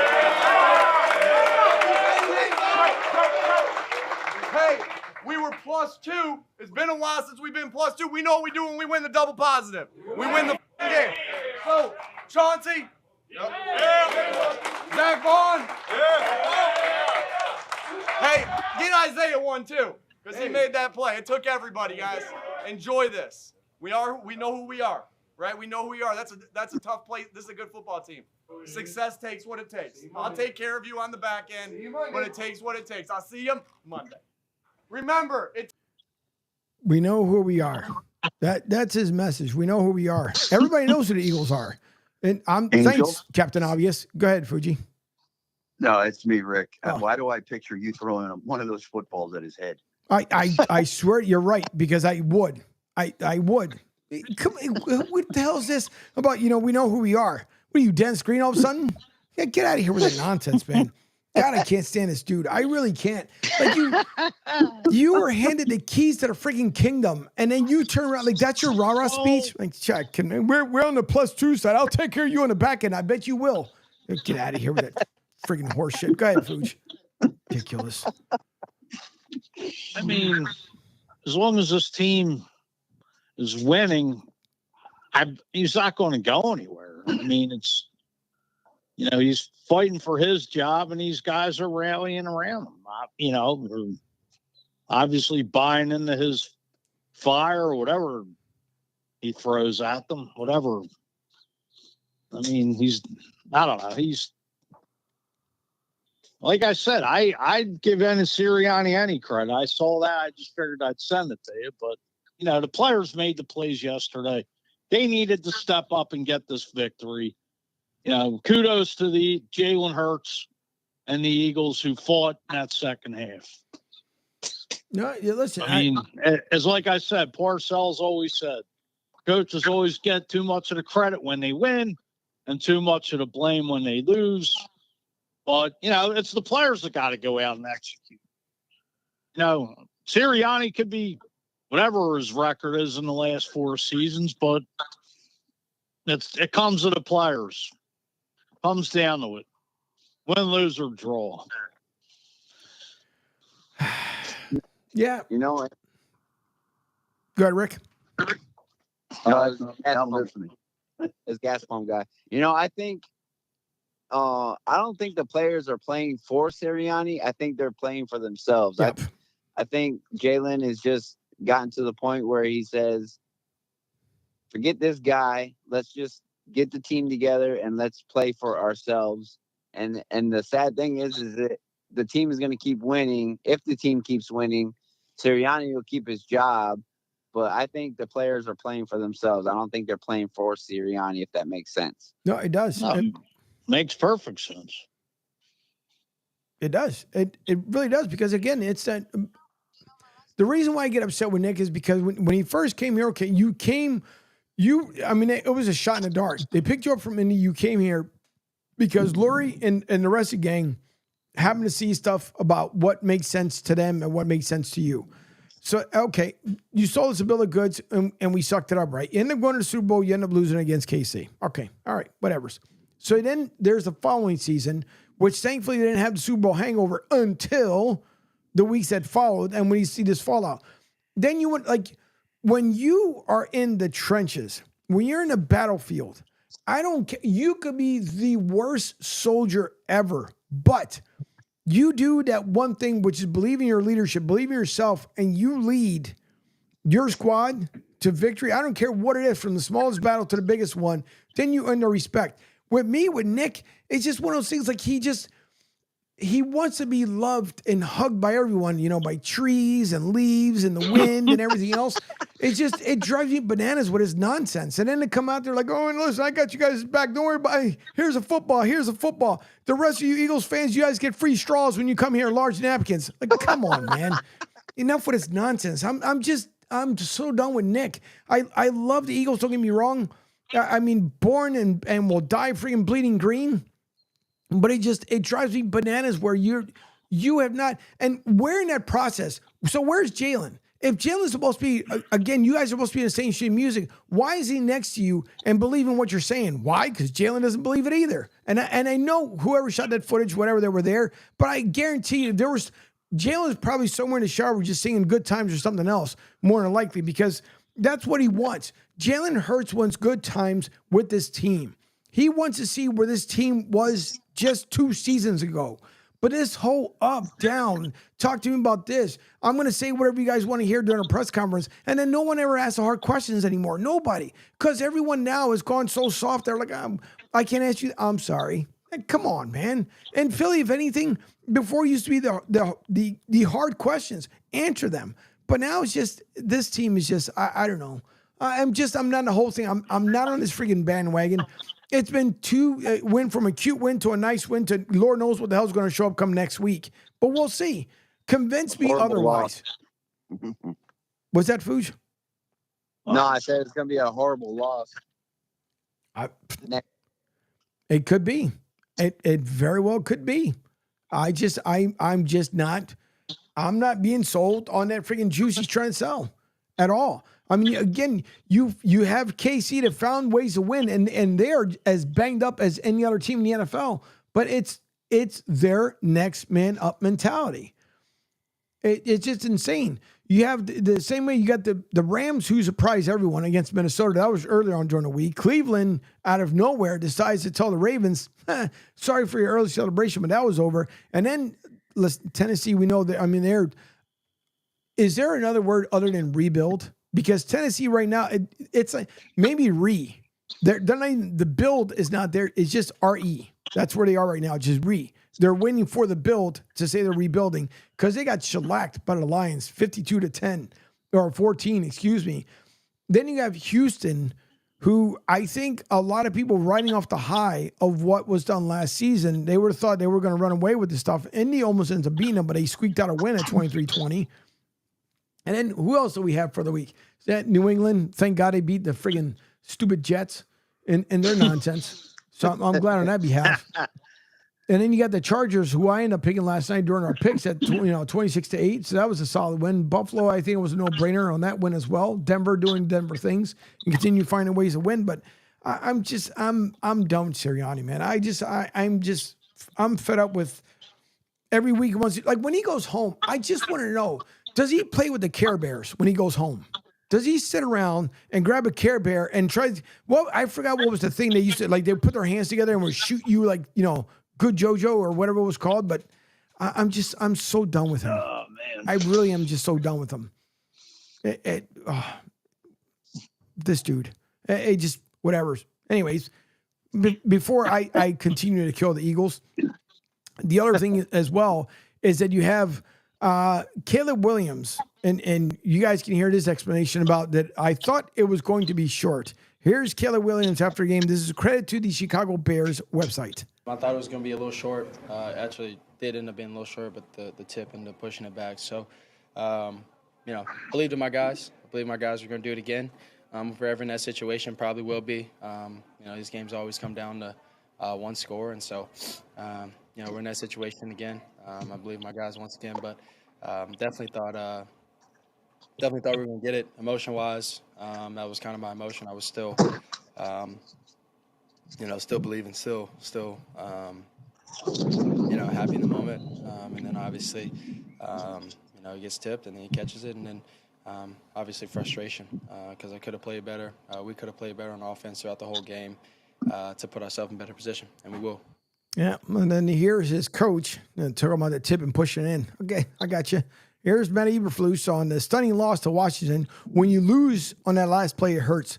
Thank you, Sherlock. How do you make sure this does not compound? This is just one loss as opposed to feeling like a bigger loss? Well, I think it's having a strong mind and a strong conviction of who you are. I mean, this is one game, right? I know it's, like I said, when you lose on the last play, it's going to hurt, right? But let's go back and look at the tape, right, and then get better from this. And that's what we always do. That's what we're going to do here. Again, it's not friggin' surprising. Not surprising, but it's just it blows my mind with some of the stuff. Bears fans, again, I feel for you guys because you guys are in the same boat as we are this year with that Rocky Road season, and you have your coach that we all thought and we still think that he's still in the hot seat. Then you have you got tonight's Monday nighter, which is going to be non-super exciting, which is you have the Steelers against the Giants. Steelers should win that one, but knowing the Giants, they'll probably find a way to win. That's at 8:15. Only one Monday night game shocker this week on Monday Night Football as the season is quickly halfway through the mark here of the NFL season coming up here as we start week 9. So that's going to be a dribbling mess. But any closing thoughts here? Guess I'm going to go with you first. I guess, as we get closer to the end of the week, but what is your feeling like coming up for this weekend's game? Oh, it's definitely gonna be a tough game, and like the Kansas City, they know how to win with the guys that they got, and that's gonna be tough. You need to get that mentality, and I think this last Sunday game was a little light that maybe they can pull it out. So hopefully they'll get that win and get that morale up even more and just keep pushing through until the bye week when we can get some more players back. Then you have obviously the Birds that are coming up this week as well. They got to, hopefully they'll get another little cute win coming up this week. Again, I'm not sold in their dribbling nonsense, but it's 4:05 at the Link, if I remember correctly, against the Jaguars, who are 2-6. Fuji, what say you? I mean, he's got a long way. I'm going to go to Doug and Dad here once again in a second. But Fuji, what say you about this upcoming week? Well, just got to keep playing their game plan. I mean, get established that. Well, first of all, anything and everything else, you got to find a way to snap this streak of not scoring in the first quarter. Like, you can't come out and just take Jacksonville lightly. Just keep that running game going.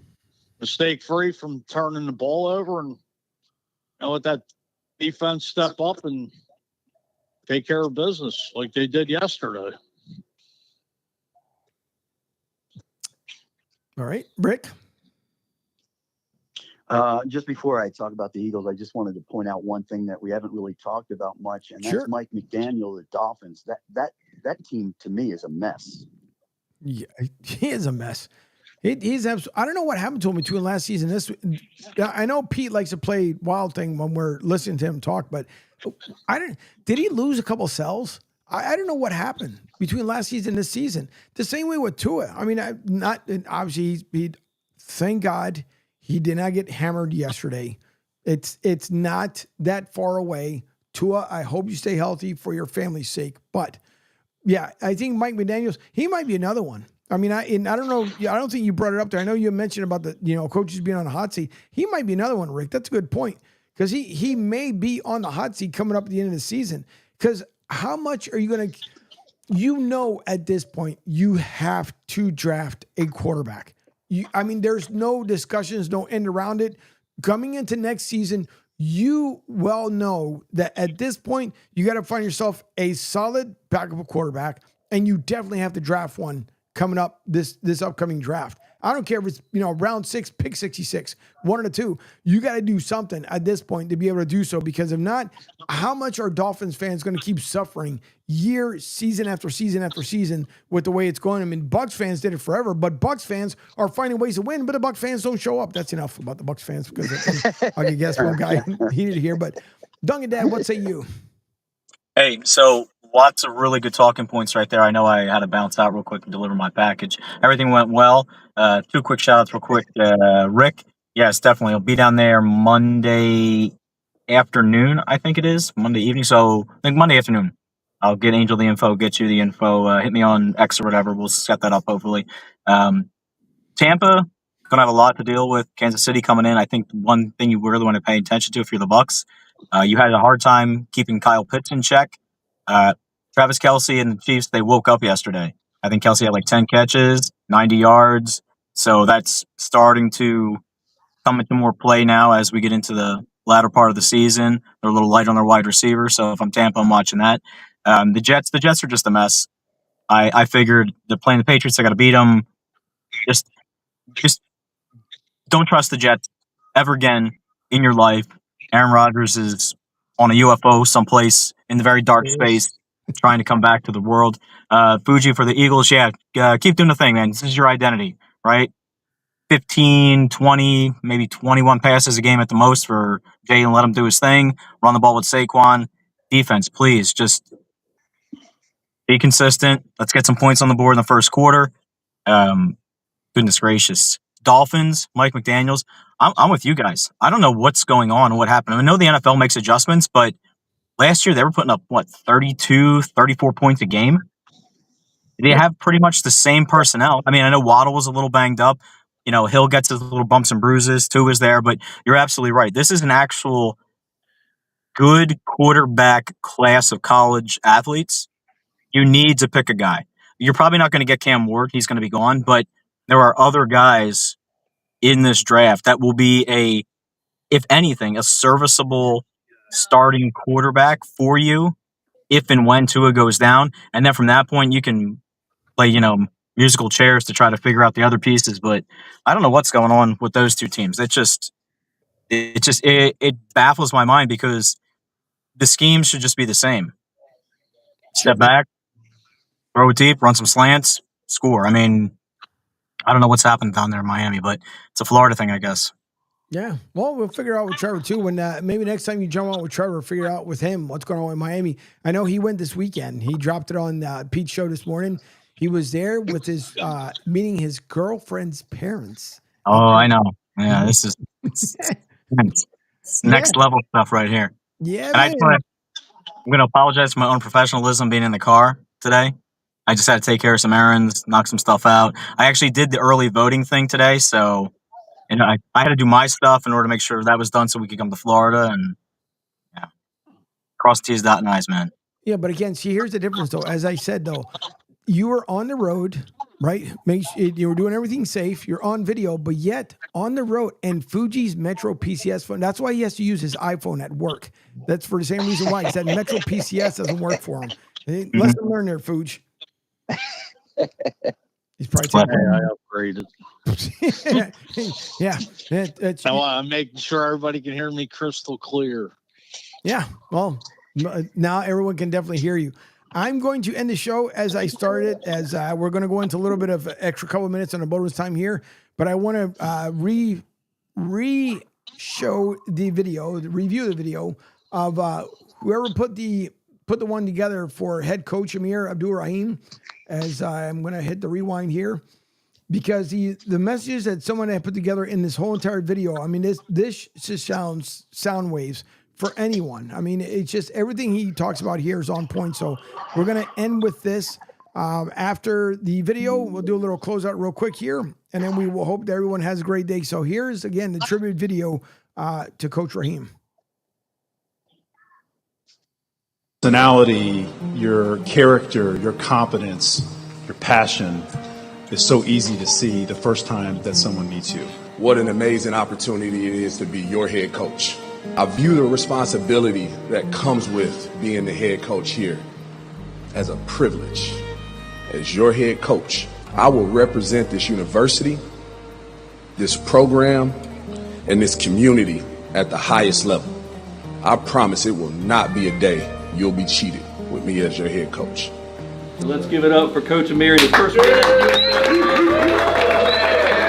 They gave this to me, I'm giving it right back to them, all right? Because without their leadership, without their vision, and believing in what I see and what I saw, we could become here in South Florida, all right? I wouldn't be here. So this ball is you guys. Just so you know, he gon' cramp with this tempo.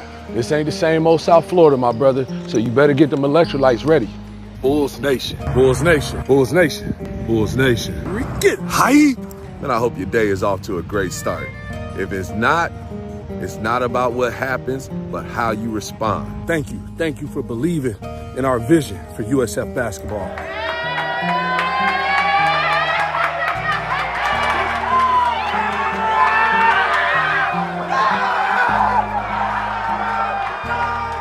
About it, all right? We talked about Dr. King's message.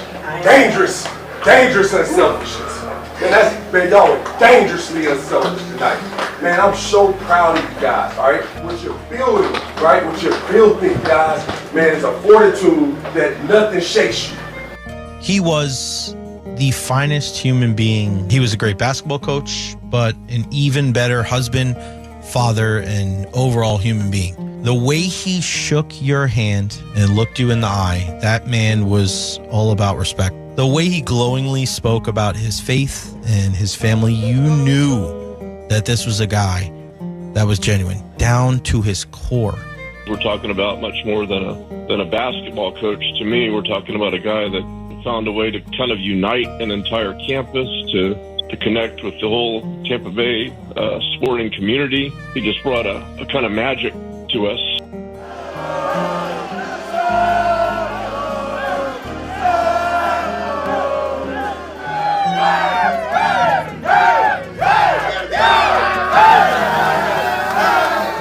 To God be the glory, guys. To God be the glory, okay? Because only He can give us that type of dangerous unselfishness that's been built this year. Guys, you history makers. The first time it's ever been done, guys. Ever.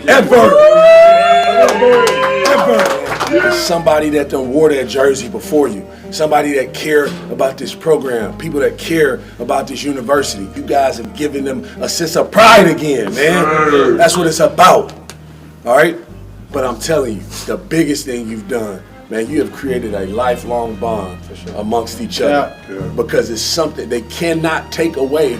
Something that was done together. Sir. You understand that? Yes, sir.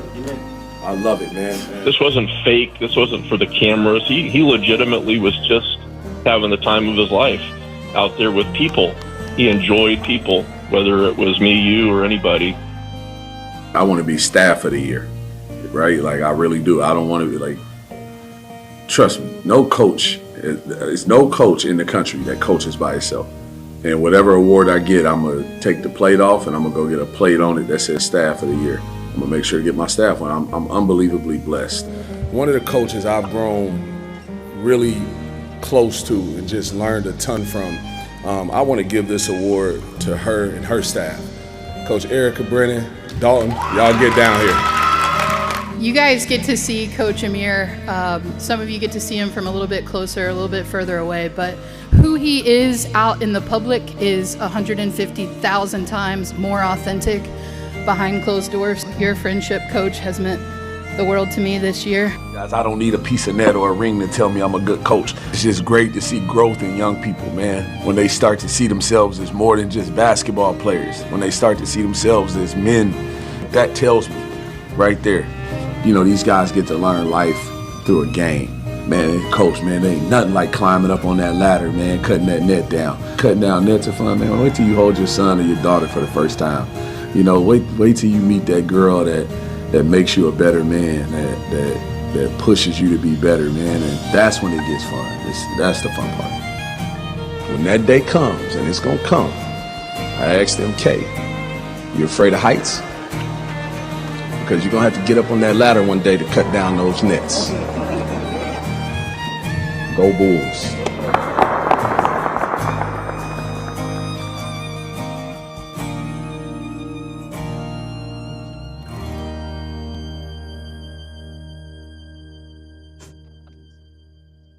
Again, that's Coach Ray. You heard him, and I mentioned it earlier. When you have a good group of people behind you that stand next to you, to stand with you through thick and thin and everything else, and I'm forever grateful for that lady who just walked into Studio A here, because my wife has been there, and I appreciate it. Same way with Duncan Dad, Fuji, Rick, Gasping Guy, so many people I've come across, and Coach put it in the most perfect sense, because when you heard him say MK, which is Michael Kelly, when he mentioned to him that hopefully he doesn't have a fear of heights because he's going to have to get up on that ladder, who knew that Coach would come in first season and to be able to cut the nets down there at USF, that Yuengling Center.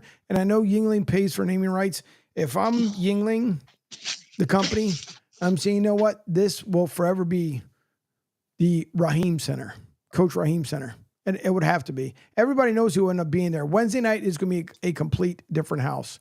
November 2nd, it'll be a celebration of life.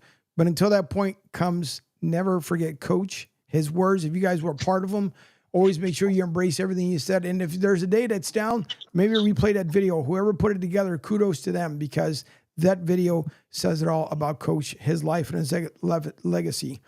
And he survived by his wife and his 3 children. And when you guys say a prayer tonight, for those who believe or don't believe, it doesn't matter.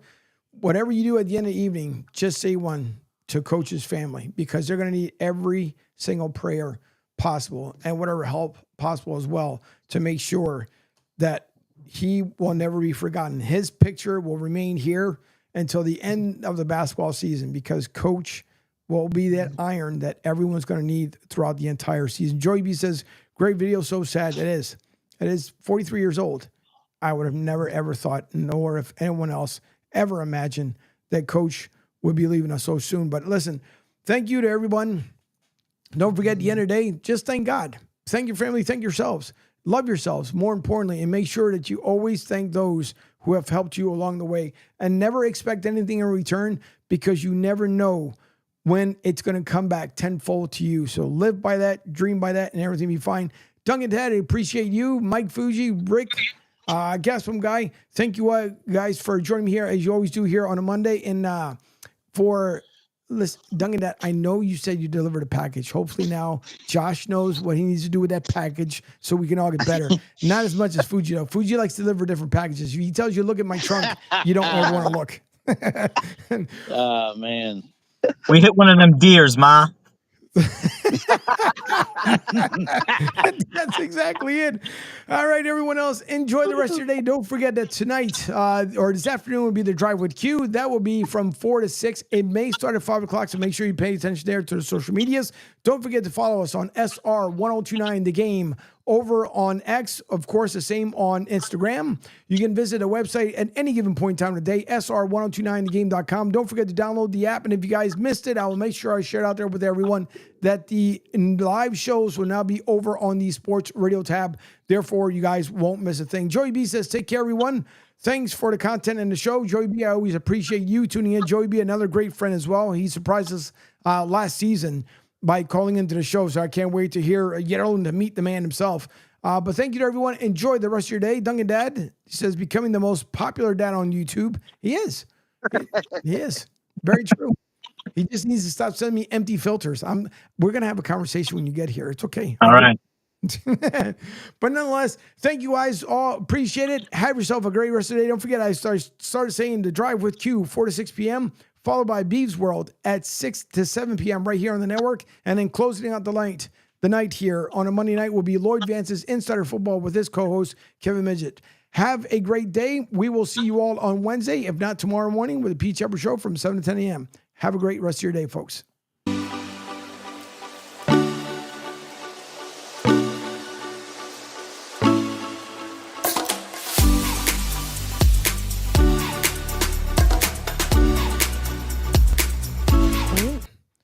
See you guys. See you. Thanks, Rick. Appreciate it. Have a good one. See you, Rick. Yeah. All right. Take care, Mike. All right, You bye-bye. too. You as well.